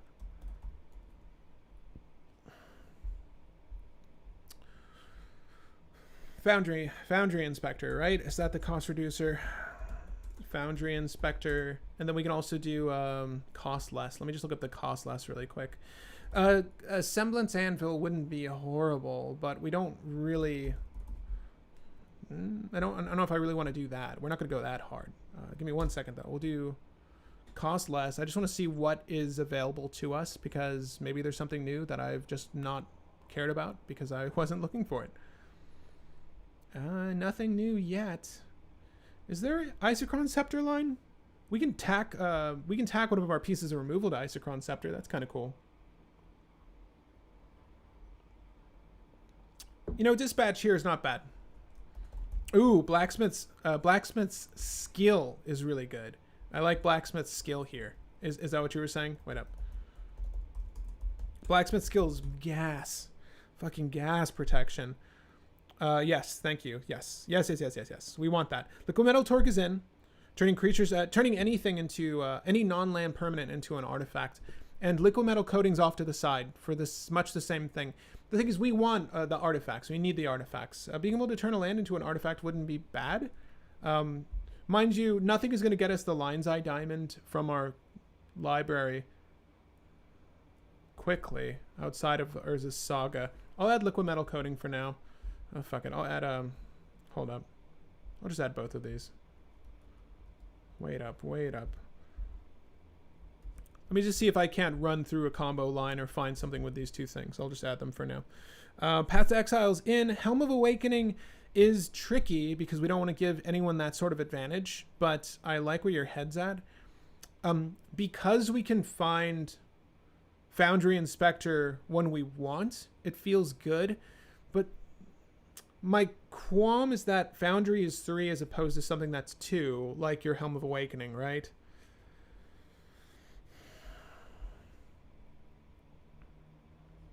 Damn. So what's nice is that Sensei's Divining Top, look, if we get the Mystic Forge out, getting Sensei's Top is easy because it's a 1-drop. So if I use my Liquimetal Coating to make that land a 0-cost artifact, or just a manaless artifact, it will go up to 1 and get me my Sensei's Divining Top. Now the only trick is, how do I get the 2 or 3 drop? I really need to look at the curve of this list to see where our artifacts lie, but if we have more 2-drops, than 1-drops, what I'm driving at is that it would be nice to be able to find this or Helm of Awakening. So maybe we add both, not to say that we don't run out Helm of Awakening immediately. Mind you, never play out Helm of Awakening if you don't have a play. Let's just start there. Helm of Awakening is a very damning card, although I do think that if we're going to try to play 4 Senseis and Mystic Forge, which I do like the sound of, I kind of want both. But bear in mind, just don't play out Helm of Awakening if you don't have a play, and do break it if you're not utilizing it as much as your opponents are. Okay? But I am still looking for interaction, for sure. I see a Faithful Hour. Faithful Hour only protects white creatures, am I mistaken? Maybe not Faithful Hour. The usual suspect, Path and Sword. Have you added the baubles already? I added Conjurer's Bauble. I wouldn't say that Mishra's Bauble and Urza's Bauble are necessary, but you can. I mean, I think they're mostly going to be there to help you hit your Metalcraft. I'm not really certain why you would want them here. In Teshar, they make sense because they're good recursion bait, right? You want them for the combos, any of the loops. You want 0 CMC artifacts. Here, 0 CMC artifacts isn't as vital a component to the strategy.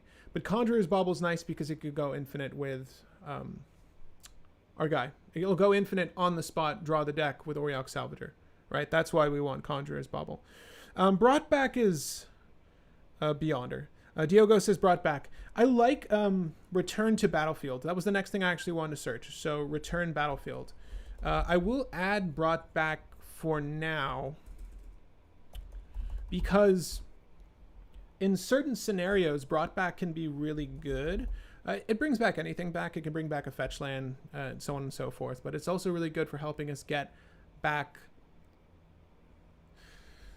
Okay, look at it this way. If we use if we activate Maidrite Stone, right? We tap it to untap Oswald Fiddlebender, and once on the stack, we tap Fiddlebender to crack the Maidrite Stone, right? And let's just say we have the white mana.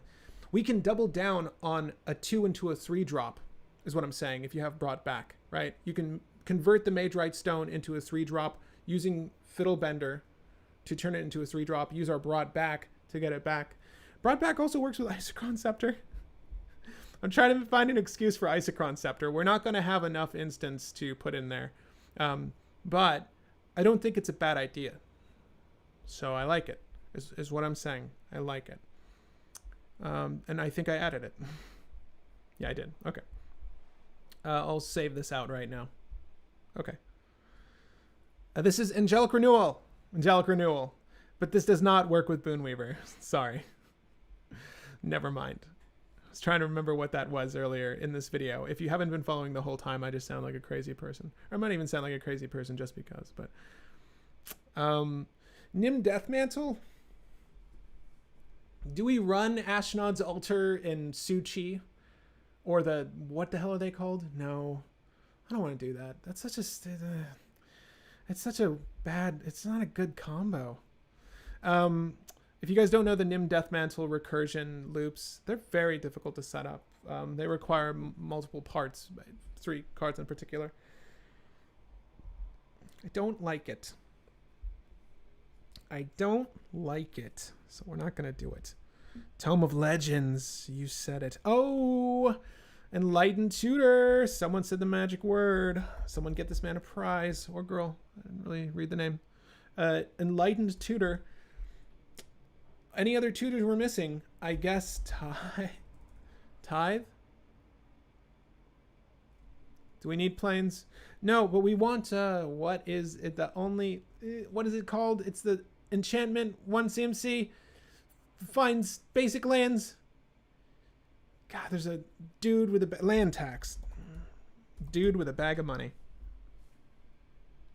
Pearl Medallion, I think we can pass on until I see the amount of white cards we have.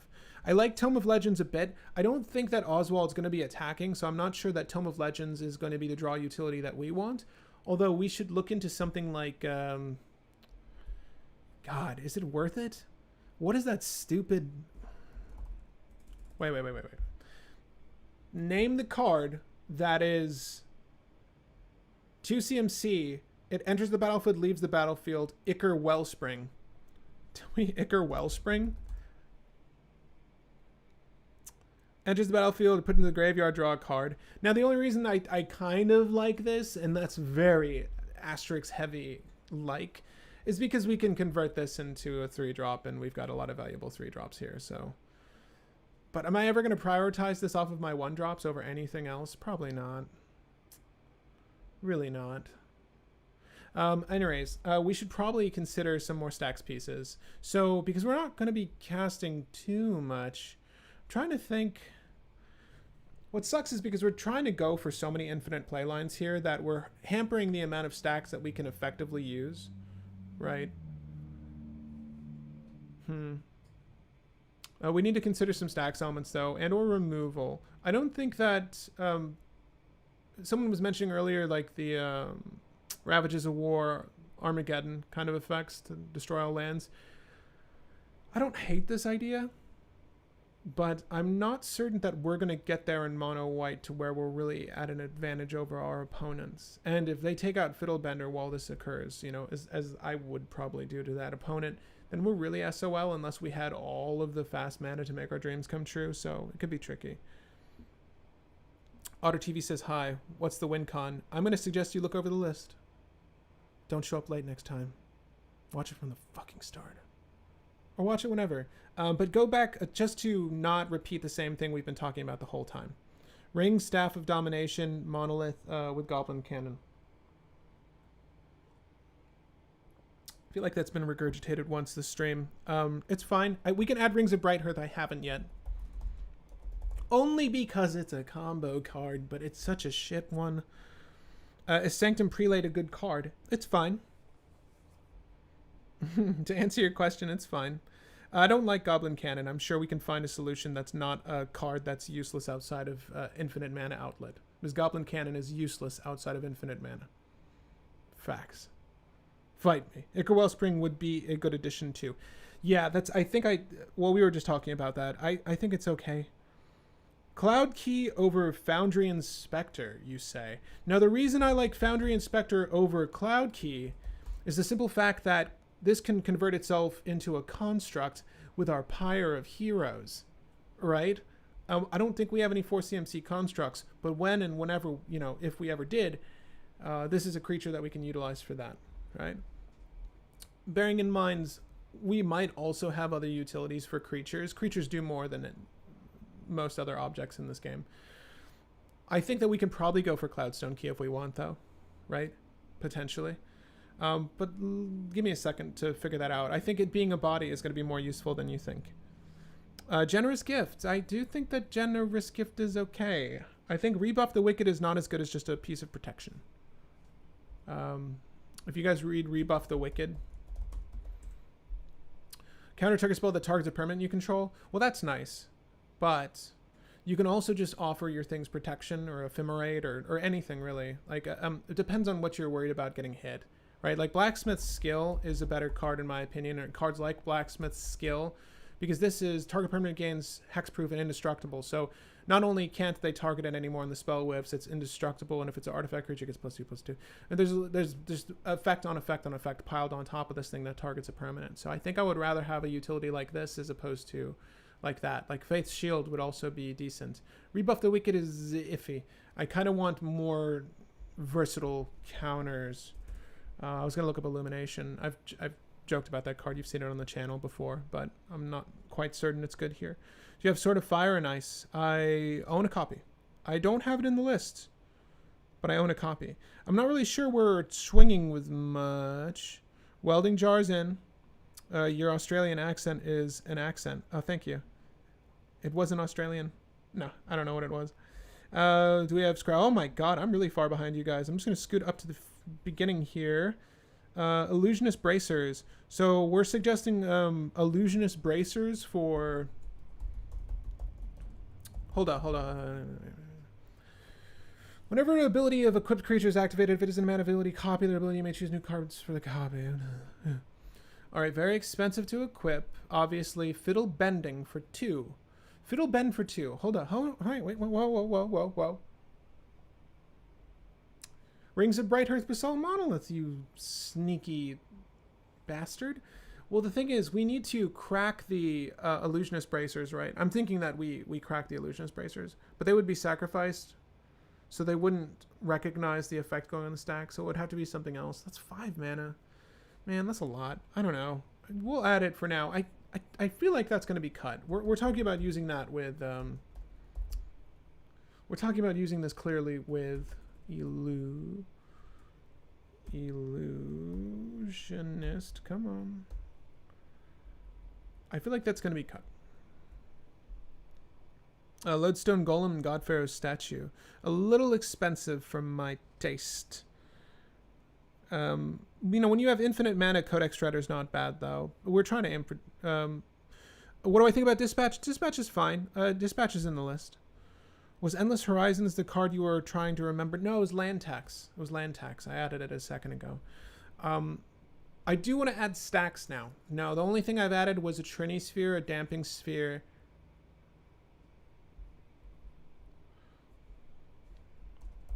We can add Winter Orb.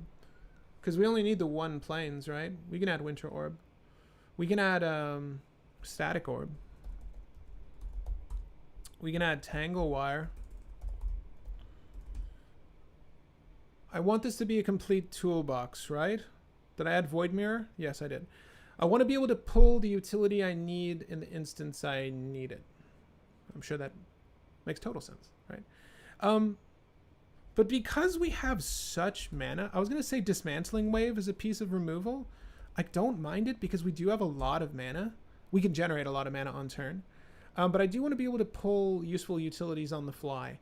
I almost feel like, and hear me out, Null Rod is not a bad idea because I can decide when we get our artifacts back, and it can be after I'm ready to go off or do something with it. On top of the fact that Null Rod's a 2-drop that converts into anything else, right? I know it shuts us down, but we can break it. I'll add Null Rod for now. I'm not sure it stays. Esper Sentinel is in. Hushbringer is better. Torpor Orb. Torpor Orb is something that we can find, is the only thing. Orb of Dreams is awesome, and I'm going to say yes to that.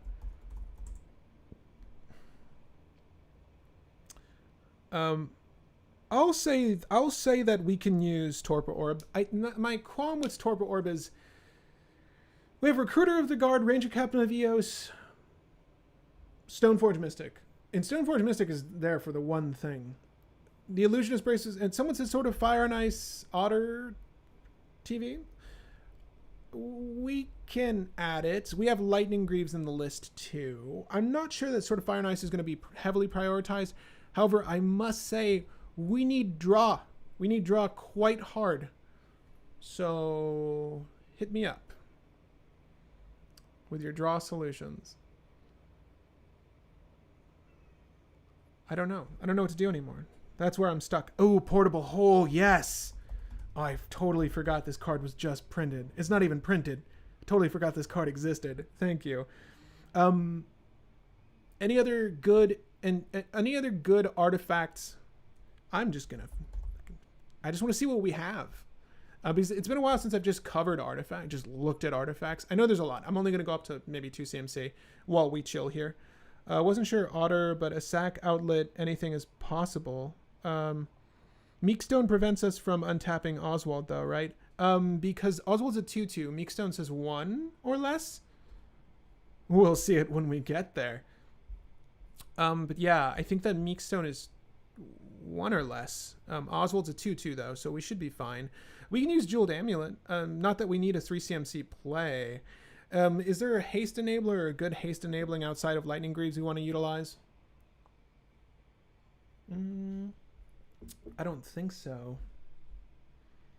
Oh, huh. No, that doesn't work. I wish we could I wish Oswald's ability was a +1 or less. Now, obviously, you know, that would be extremely good, but if it was, it would help us with all those suspend spells. Just glancing over what we have here while I'm following along with you guys. I think War Room's in the list, guys. If I'm wrong, though, we can add it, but it's right there. Okay. Brainstone. Eye of Vecna is the draw. Oh my god. Is Eye of Vecna what we're going to use?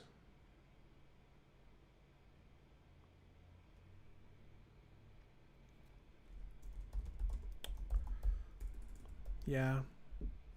Wait. Let me just see if it populates first. Of Vecna.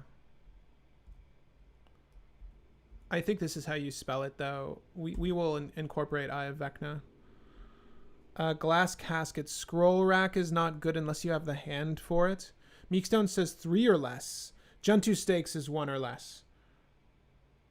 Gentoo Stakes is 1 or less. I kind of like Gentoo Stakes just to stop dorks, but not by that much.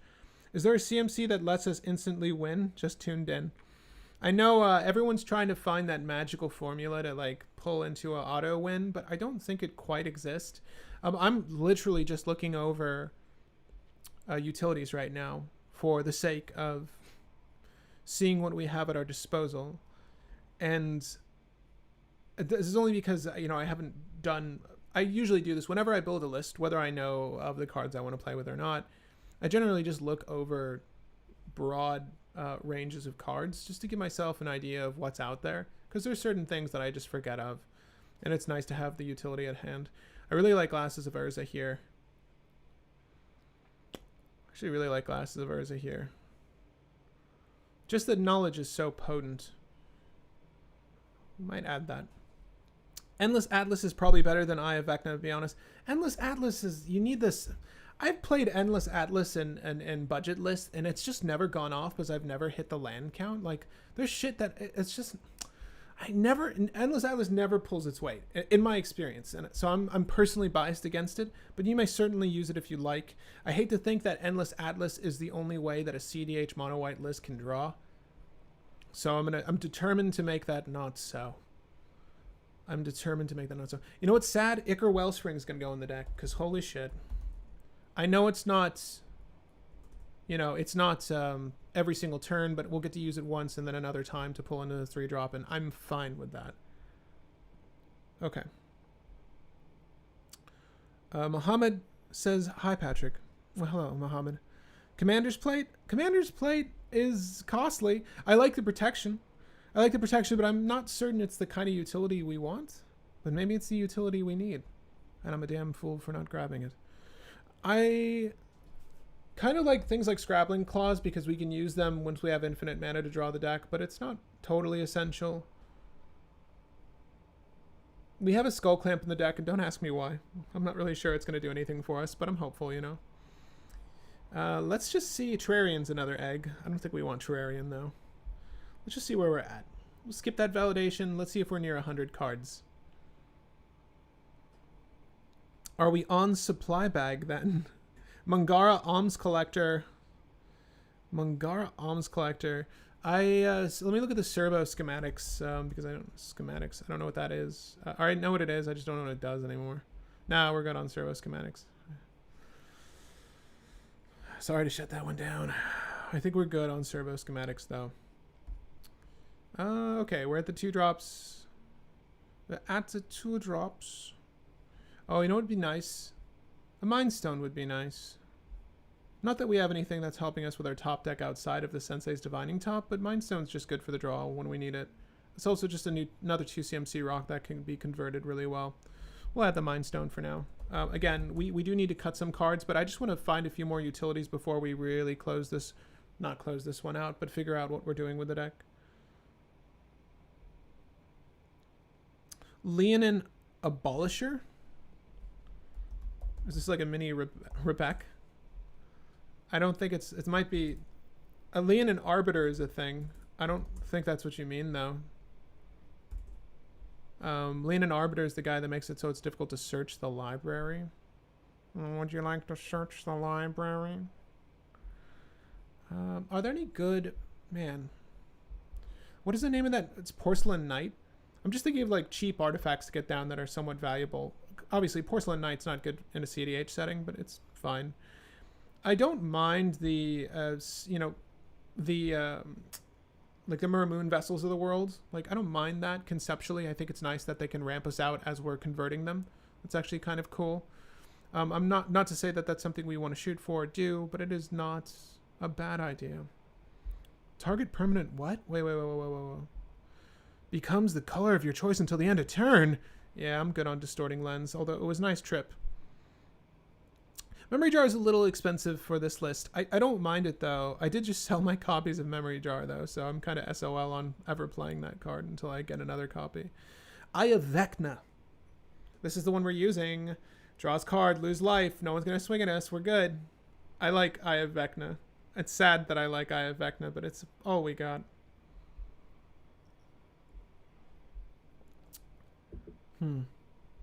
I can't help but feel that there is a cool combo for this deck that we're missing. Can I just explain my thoughts really quick? Like, there's got to be something... It's like the Draw Scorpion, but not Draw Scorpion, I guess is what I'm getting at. Is there not a utility similar to Draw Scorpion that would work well in this situation? No offense to the Scorpion. But I liked the idea. I didn't hate it, guys. It's just so damn expensive. Draw a card, activate this ability only if you created a token this turn. It's not happening. But it would be nice. It would be nice. Ooh, there's that Gen 2 stakes we were all talking about. Concorn.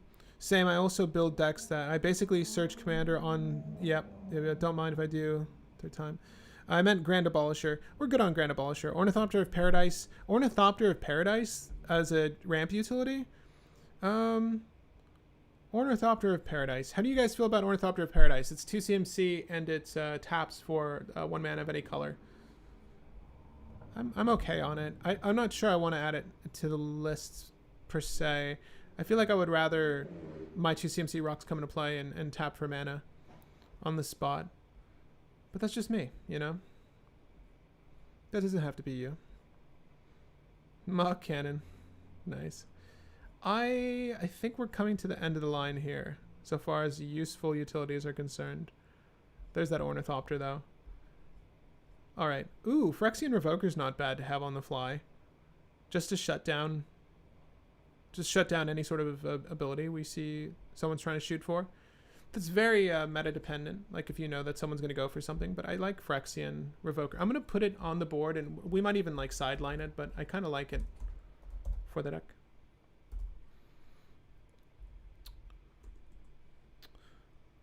Yeah, Captain Platypus. I put Clock of Omens in the deck because I'm thinking that there's got to be something there.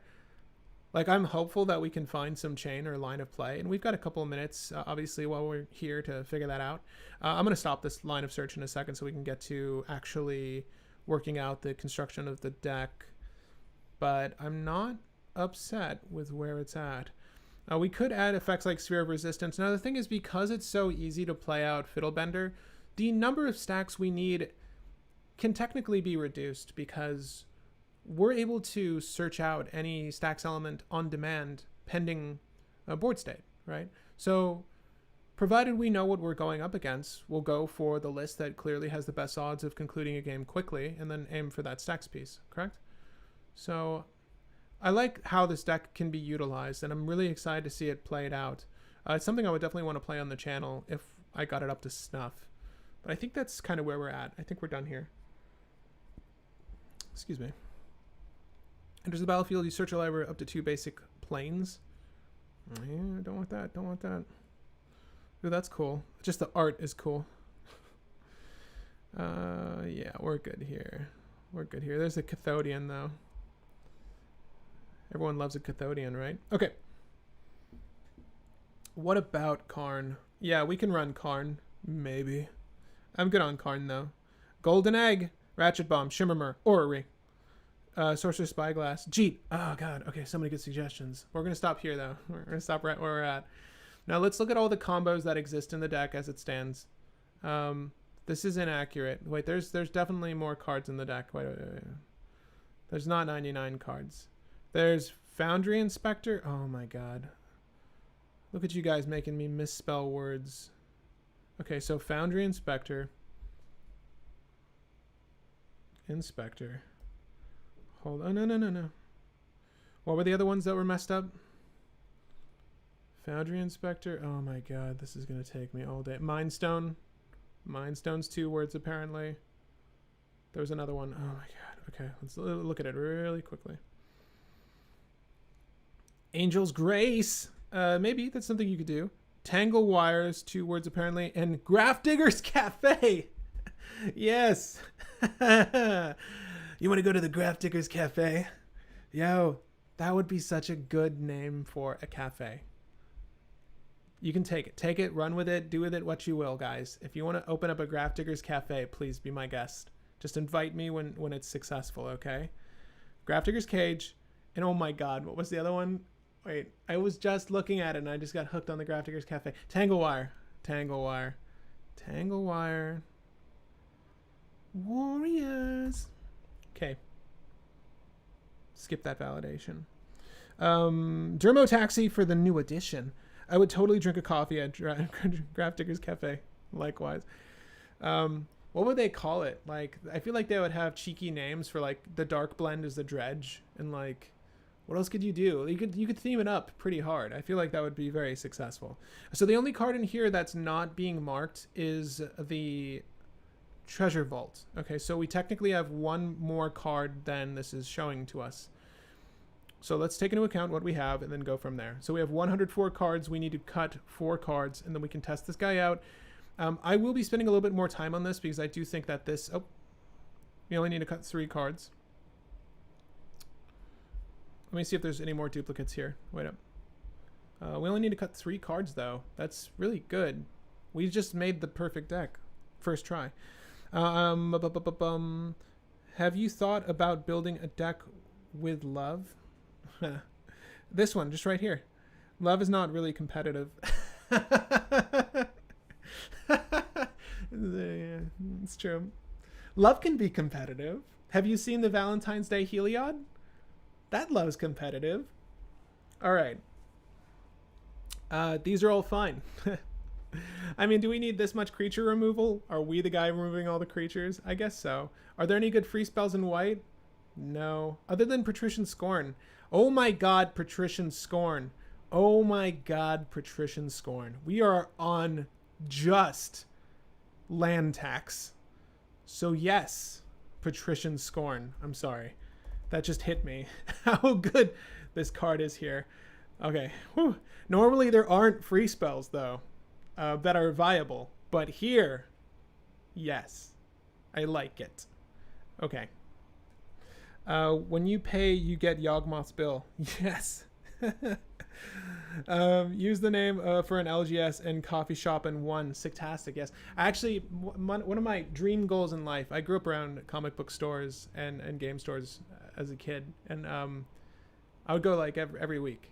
And I always wanted to open up either a lounge, like you can get craft drinks, and have a gaming room with potentially rentals or something, like board games you can just use. Or it'd be cool to have a cafe. Actually, a really cool idea.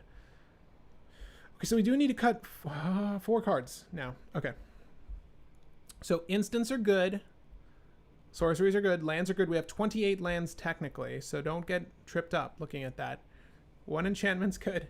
Aurielic Salvagers. Argivian Archaeologist. Okay, so Argivian Archaeologist is a bit of an odd one. I get it. But I like Argivian Archaeologist still. It's a human artificer. So the good bit of news is, like, we can actually Pyre of Hero. Okay, so that's the next thing we need to look at. We need to look at the Pyre of Hero bait. So Pyre of Heroes turns... Wow, it is... Can you guys hear the wind outside my apartment? It is loud. I'll be okay, though. We'll be okay. This just became very spooky. I feel like I should dim the lights. I hope you can hear that. It is menacing. Is it supposed to rain? Wait up. Oh, it's raining. Oh, it's about to thunderstorm. I hope you guys are ready. Welcome to the Grafdigger's Cafe. I really should dim the lights. We'll turn the lights a different color behind me. Oh my god, it is fucking... Wait, I'm sorry. Yeah, we gotta set the mood. Wait. I'm gonna go for like a more spooky backdrop. Yeah, that's good. Oh yeah, okay, good. Or I'm not gonna dim the lights. That's too much work. It's too much work, and I know you're not here for that, so... Okay, we're gonna be able to convert the Argivian Archaeologist and our Ranger Captain of Eos and our Recruiter of the Guard into our boy Oriok Salvagers. Now, if I'm not mistaken, I think Mentor of the Meek is also a soldier and a human at that. So, Mentor of the Meek. Not that Mentor of the Meek is good for the deck. I'm just trying to see what else we can convert into Oriok Salvagers. I think having 3 things is probably fine enough. Esper Sentinel can go into Aethersworn Canonist, can go into one of these 3, and then into Oriok Salvagers. Obviously, this is very long-term, but all of these girls, the Giver of Runes, Mother of Runes, are human. We have 2 humans, clearly, with Oswald Fiddlebender. Provided we have... Oh, no, motherfucker's a Gnome Artificer. I'm sorry. This is one human-looking dude. Am I wrong? Look at that. Is he not human-looking? Is he not the slightest bit human-looking? Okay. Okay, so Cold Brew Selkie. Oh my god, you guys had so many good ideas. A dark and stormy night is always expected when you're building a true monster. I know. With the last 30 minutes of the stream, like, it's clearly elevated. But we have plenty of humans to pull into our boy, though, right? So we're good here. I'm trying to see if there's anything I want to remove of our creatures. Again, Metalworker is a combo piece with Staff of Domination, right? Provided we have enough artifacts in hand. I do think that Myr Retriever is fine. It being a Myr isn't entirely useful. What's nice about the... Oh, it's a horror. Oh my god, it's a horror. Oh, yeah, it's not a construct. I really thought this boy was a construct. I'm trying to find all the Pyre of Hero synergies. There aren't many. But I do think this is Artificer, though, right? So we can go Oswald Fiddlebender into Argivian Archaeologist. Hold up. And if we have Lightning Greaves out, we can immediately go into the LED combo. Blam. Duly noted. That's actually quite good to know. Fiddlebender can go into Argivian Archaeologist if you have the Lightning Greaves out. That's really good. Okay, so 4 things to remove. What are those things going to be? I do think that maybe Foundry and... one of these 2 things should be removed. Scrap Trawler, Myr Retriever, Scrap Trawler, Myr Retriever. I'm not really high on Myr Retriever right now, and that my mind can change later. But we do need to cut 4 things, so I want to get rid of that for now. Trinity Sphere seems fine. A lot of our things are lower end, though, and the way... We're not storming, but we do want to make life a little bit easier on us. Trinity Sphere is one more thing that can go into Mystic Forge, though, so maybe... doesn't feel too bad getting rid of it, though. 1,000-Year Elixir's nice to get... Argivian Archaeologist and Fiddlebender online immediately. Tanglewire is just a nice utility to go into. I don't find... I want to look at the equipment here. I'm not entirely certain the equipment line of play is necessary. Like, we're not really doing much with a Skull Clamp here. Are we doing much with a Skull Clamp here? Kind of. I don't know. I feel like Stoneforge can be removed. She's not very good here. If you had an MTG-themed bar, you could offer a Volcanic Island iced tea and a Long Island iced tea. Yes. As a Long Island iced tea. Yes, you could. Oh, my God. Portable Hole's the weakest removal. Kind of. But Portable Hole's still really good, if we're being honest with each other. What I really wish... I wish that Oswald was limited to just your turn, right? Then at least you can sort of respond to interaction by your opponents by cracking him. But I like Portable Hole enough.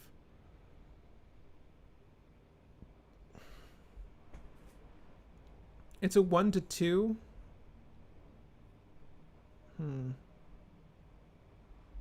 I'm not entirely certain that we need both Liquid Metal Coating and Liquid Metal Torque. Right? But I do think the weaker link here is that Skull Clamp. I don't see us getting much use out of the Skull Clamp unless we're done with Esper Sentinel. But I would rather crack a 0-drop into Esper Sentinel than, I don't know, anything, I guess. Skull Clamp feels a little weak. We're going to get rid of the Skull Clamp. I'm going to get rid of the Stoneforge Mystic. I don't see us shooting for those. We have a thing that puts artifacts onto the battlefield. Let's not get too greedy with this. And that should be it. That should be it. That's 100 cards. Did we cover Wandering Archaic? Is Wandering Archaic an artifact? I think not. It could be good. I'm with you, Nettlesome. I like Wandering Archaic. I played a game where Wandering Archaic sat for 5 turns and did nothing recently. It was 4 or 5. I won that game. Okay, let's test this.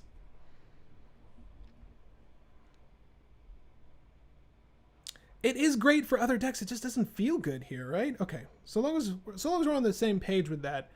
Is this hand good? Yes and no. Yes, because Argivian Archaeologist and Urza Saga are both in our hands, so we know we have the LED combo right here. And we can get Mystic Forge back from our graveyard, even if we had to dump it with it. This is not a horrible hand, is what I'm getting at. The only issue is we don't have any white mana. We have a 1 way to convert white mana. Oswald is not in our command zone. Wait up. Wait up. For some reason, Oswald Fiddlebender got lost in the mix there. I didn't hate that hand, though. Just to let you guys know. I don't think it was so bad. But we'll do this now. Okay, let's try that again. Is the sound not working for anyone? How about you guys? Is the sound working fine? You know what? It is storming really hard here. So even if you can't hear it, it might be affecting my internet connection. As a matter of fact, it looks like it's affecting my internet connection. So if I cut out, please, you know, take on the task of doing this for me.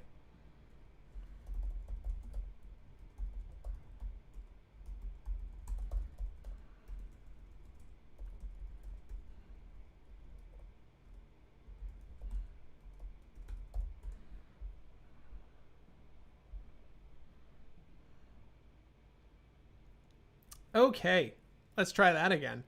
Oh my god, all the mana. What can we do with it? We'll keep this hand. I just want to see what happens. Okay, so we will do an Ancient Tomb. Nope, I'm lying to you. We're going to do an Ancient Tomb, not Ancient Den. I wasn't lying to you. Into Eye of Vecna. We'll lose 2 life and draw a card. We're not going to do that. Okay. Oh, all the lands. So the play line, the thing that makes the most sense, right, is to just go Oswald Fiddlebender into a Sensei's Divining Top, right? Okay, lose a little bit more life. At the beginning of your upkeep, you may 2. Oh yeah, I totally forgot this was a thing. Yeah, we would not pay 2, so we missed that trigger. That's fine. Okay. We're not paying the trigger again. Now, what's up with the situation? So Ancient Den can be converted into a 1-drop. We can use Ancient Den to turn into a Soul Ring. That's absolute madness. I am not aware of all the synergies we should be looking for because this is a brand new list. But I do see that we have a Sensei's Divining Top. So part of me wants to go for... the Stoneforge... not the Mystic Stoneforge line of play. Because we have that available to us, kind of. But I also like the idea of manipulating Metalworker here. The only issue is we don't have much mana for Metalworker to be generating. Maybe it would have been better to keep the 1 Ancient Den in our hand instead. But, que sera. Let's see here. How much will the deck cost? If you print it out on computer paper, pennies. If you want to build it, I'm not entirely certain. I don't think Fiddlebender's price is settled yet. But we are using all the fast mana, so you can contemplate this being multiple hundreds to $1,000-something. And that's just the nature of the game right now if you're trying to play cEDH. What I encourage you to do is proxy. Please, proxy. If you can't afford the cards in this list and want to play a high-powered and or competitive version of this list, we don't know yet, proxy it. On this turn, Trinisphere. So we actually took out the Trinisphere. Remember? Am I lying to you? We have other 3 CMC drops, though. So let me just do this. Wait. I'm going to open up another page here. I just want to have the list off hands because I don't remember all the cards. And there's nearly 50 artifacts. So I'm going to want to just look at this. So far as our 3-drops are concerned, though, we have the Basalt Monolith to shoot for, Rings of Bright Hearth, Staff of Domination, obviously, Sword of Fire and Ice. I feel like Trinity Sphere is better than Sword of Fire and Ice here. And that seems weird to say. The only 3-drop stacks piece that we can go for that really makes sense would be either one of these 2 things. Orb of Dreams is fine too. I really don't mind the Staff of Domination here if we're trying to go for Metalworker, excuse me. So do bear that in mind. I do think that we can go for Metalworker here though, right? And then let's go into our next turn. So I didn't Fiddlebend, and that's okay, right? Because if I can get Staff of Domination out and I'm able to pull in the artifacts I need to... So if I bounce this to the top of my deck, I know I at least have 2 mana off of Metalworker. Man, as a matter of fact, we would be able to win the game if this was a Plains and Ancient Den was on the battlefield. That's crazy. Because we would have Sensei's Divining Top 1000-Year Elixir and Ancient Den, right? And then we would be able to use this to... Did we have Metalworker in our starting hand? Because I would have played for that if I knew. We did, didn't we? I definitely didn't play that out right. But basically, you get what I'm saying. I could convert this on the next turn into a Staff of Domination, generate 6 mana, use Staff of Domination to make infinite mana. Just because I want to see how that would work, let's just pretend I did that, right? Smartly, I did that. Try to keep the artifacts in my hand. I just want to see what that looks like so we can see what a proper game would play as. And then we can get a new hand promptly after this, okay? I just want to know how this would function. But we'll play that out. We played a land out, and we would go to our next turn because we're on turn 3 right now. We're going to ignore the Eye of Vecna thing. We'll put this on top of our library. We'll draw into it. Okay. So we'll go for a silence here. I mean, obviously, the bigger threat is clearly the Metalworker. But if the silence resolved, we would be able to do this into this into this. And what was I saying? Staff of Domination? Okay. So Staff of Domination. Then we tap the Metalworker, reveal any number of artifact cards in your hand, convert to colorless. Okay, so we just show this. 1, 2, 3. We have 6 mana. Then we were to tap here, untap target creature. We have 3 mana remaining. We have 2 mana remaining. We make infinite mana, then we draw the deck. At which point, I think we just want to go for... Because we never really emphasized what our actual win con was. So the important thing is, do we have a way to damage out the board or kill people once we do this? So we're probably going to take out Sword of Fire and Ice for a solution. This is why I wanted to test it. It could be... Hold on. Now we could just add... We can gain life off of this. If the goal is to make infinite mana, the best mana sinks in this deck would be Walking Ballista. We can also use something like... We can use something like our Auriok Salvager. So in this scenario here where we just generated infinite mana, what is the best way to incorporate a win without adding too many additional cards? Right? I do think it would be something like adding just Walking Ballista. Damn, I hate doing that. I hate that that's really the out. There needs to be at least one more out, though. Grinding Station doesn't quite make sense. You can mill your opponents out, sure. Because we have ways to recur, you know, the artifacts from our graveyard, yada, yada, yada. You just use Grinding Station with Auriok Salvagers to win the game. I'm not too high on that. But maybe that's what we do.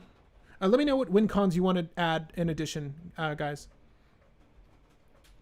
Metalworker makes 6 mana in that instance if we had add 2 mana to your color pool for each card revealed this way. Either Flux Reservoir works because Staff of Domination only. But if we made infinite mana, elsewise, like Basalt Monolith, Rings of Bright Hearth, then you need to consider... Let's just add Walking Ballista. Let's just start there. But obviously the deck works. Like, it wasn't difficult to do the thing we wanted with our hand. It's just we need to play the cards out properly. But I want to get to that state with you guys a couple more times and just see how we operate.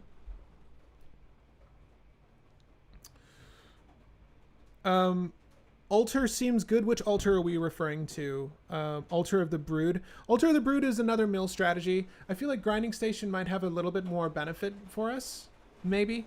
But also, Grinding Station gives anyone that has a Praetor's Grasp the utility to grab our shit, which isn't necessarily good. Fucking Goblin Cannon! Get out of here with the Goblin Cannon! No. Fucking Goblin Cannon. I would rather use a mortar. I would rather use Mortar Pod. Mortar Pod. I would rather use Mortar Pod before I convert to fucking Goblin Cannon, okay?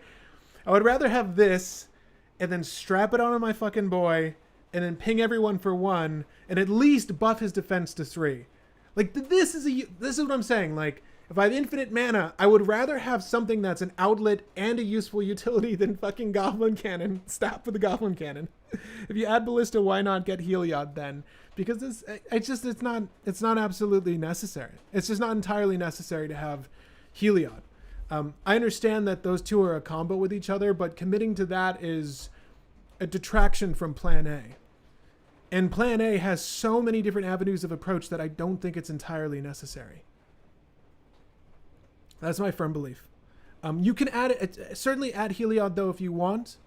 We're not really playing for it. If you have Enlightened Tutor and you have the Walking Ballista and you have the excess mana, or you're able to do that with Oswald, it makes sense, right? I think that there's definitely an argument for Heliod here. Right now, I'm not too concerned with that though, because all of our other avenues of approach lead to Walking Ballista anyways. So do I need another thing with Walking Ballista? I think I just want another outlet. Maybe Mortar Pod. Maybe Mortar Pod. I'm putting Oswald on the battlefield. He's not on the battlefield yet. But we will use the Flooded Strand to find a plains. Find a plains, shuffle the library, put the plains on the battlefield. Yeah, we'll get this. Now look, there's 2 things we can do here. Hear me out. It seems crazy.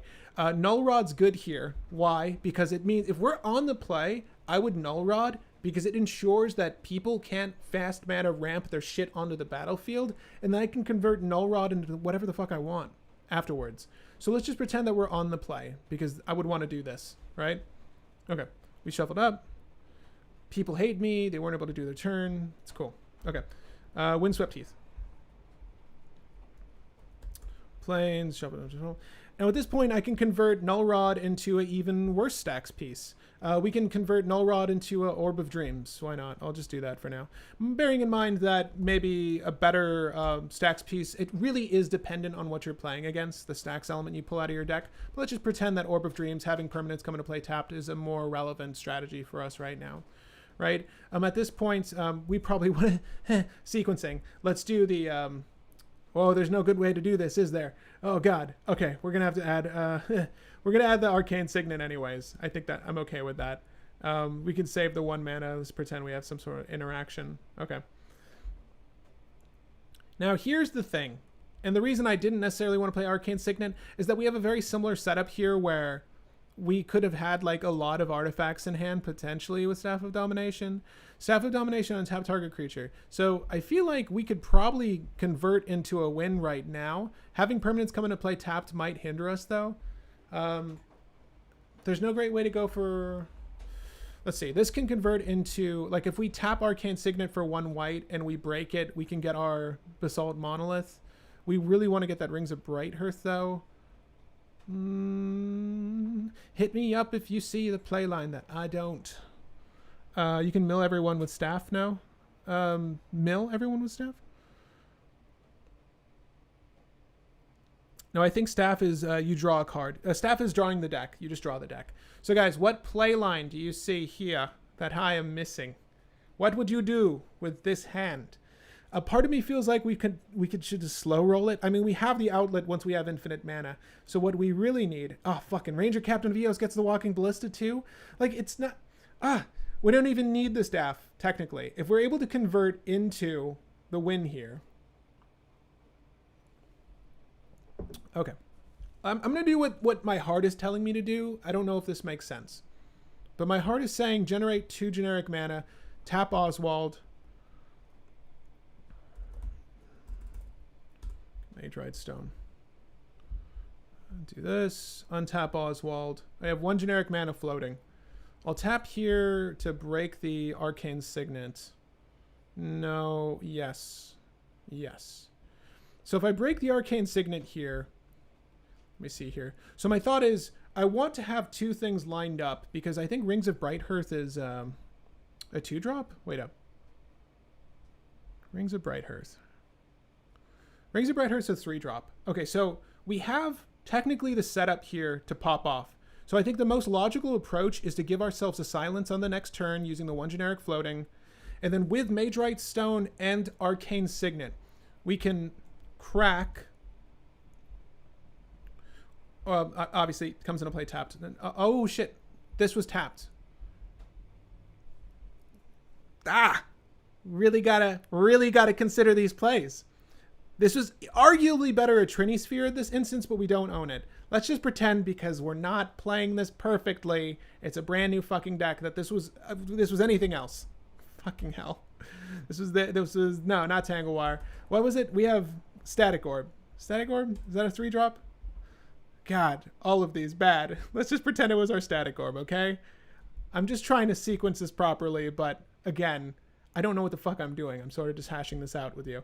As long as Static Orb's untapped, you can't untap more than 2 permanents during their untap step. Jesus. Okay, so that's what we grabbed. Because I want to do this. I want this setup to occur so that I have silence on my turn. I can double down on Magerite Stone to get both Rings of Brighthearth, Basalt Monolith, and try to go off with infinite mana. The only issue is this also fucks me. So I kind of want to put Trini Sphere back on the list. Knowing that I can activate for wins means that Trini Sphere is better. And I would have rather gone for Trini Sphere there to stop those, like any sort of storm list. But let's just see if we can still win, barring this in mind. So this gets untapped. Jesus Christ. All right, this is going to be turn 4. There's our 1 mana. We don't have enough, I don't think, to make our dreams come true. It arguably might have been better to go for... It might have been better to go for... Just depending on what our stacks is, we could go for a Metal Worker here, and then clearly we have sort of the Metal Worker win with Staff of Domination. That might have been better. Here's the thing, though. I am doing this wrong, right? Because it's new to me. But what I'm getting excited about is that it's working. Am I wrong? Like, there's clearly multiple play lines that are occurring that are too much for me to keep track with, which is a good thing. So what I want to do with you all is one more game. Let's see if we can do it perfectly. Let's switch the stacks package a little bit. I do think the taxes are okay here. Pending the tax, I think Trini Sphere is good. I think we can even go for the Thorn of Amethyst or Sphere of Resistance. But let's try this one more time. Let's just switch things up quickly. And then we'll do one more game. Tutor Rings into Orb of Dreams. Yeah, the thing is, like, most of our combo pieces happen to reside at 3 CMC, so it's kind of a bitch trying to hash out how we tackle our turns. I also think that the Clock of Omens can be taken out for an additional win con. Okay. This is a good list. This is good. This is not bad. This is actually a really good list. Let's just acknowledge that, right? Ignore the misplays again, and I'm going to blame it on this being an entirely new list. But Clock of Omens can come out. As a matter of fact, I think, is it recording Treasure Vault here? It is, right? Okay. Clock of Omens can come out. I will add Mortar Pod, and I'll teach you how to win with Mortar Pod if we get there. Okay. We can add Mortar Pod. And what was I just saying we wanted to add? We wanted to add Trini Sphere over, I think Trini Sphere is on our sideboard. Let's just do this. We'll go back to the deck editor. But it really, the stacks you pull is going to be so dependent on the play lines you have accessible. And knowing which play lines to shoot for, because there are so many, is tricky for me right now, being new to this deck, genuinely. But I want to incorporate... I like the Mystic Forge at most. I do want to incorporate the Trini Sphere. I do think that Orb of Dreams is still good. I just want to remove... something. We're going to get rid of Liquid Metal Coating. We don't need both. I do think that Liquid Metal Torque is better than Liquid Metal Coating. I'm going to say that wholeheartedly. We don't need to convert our lands into artifacts. And let's go ahead and try this one more time. We're running Mox Amber. It's not tracking Treasure Vault, by the way. I know. The only issue, guys, with this deck is that it's saying 100 cards in the editor, but when we playtest here, because this card is unknown, and unfortunately we can't add it to the deck, we're technically playing with a 98 card list. So this isn't entirely accurate to how your games will play out, but it's a close approximation. You could pretend one of these planes is Treasure Vault, or that we can add a token for Treasure Vault or somehow. It's just a little too much effort on our parts. I don't think this is a good hand, despite the fact that we can get Mother of Runes out with LED. We're really relying on the top deck here, and we didn't have another artifact other than Helm of Awakening to cheat out, so I would rather start with more artifacts than what we had here. And LED is not one of the artifacts I want to start off with, unless I have, you know, the combo in hand. So this is okay. We'll go here into here, right? Okay. Let's pretend that this is not a keepable hand. What am I talking about? You don't want to keep this. Let's really find the ideal hand. Let's keep shooting for the ideal hand here. Not that. Although that wasn't even bad. None of these hands feel bad because a lot of what we do is very easy to do. I don't even know if I care about Scrap Trawler. Lightning Greaves is 2 mana.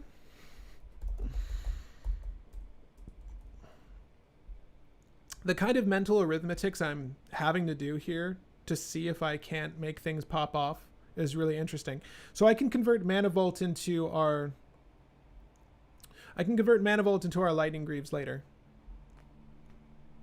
So we'll keep this. We're going to do Windswept Heath into a Plains. We'll do Mana Vault into a 1,000-Year Elixir. We don't even need it technically because the 1,000-Year Elixir, I wasn't even thinking of that. Sure, let's continue from here. This is tapped. I would lose life. We're going to use the Jeweled Lotus. Is there a 1-drop that's valuable, though? Even this is Fiddlebendable. You know what I mean?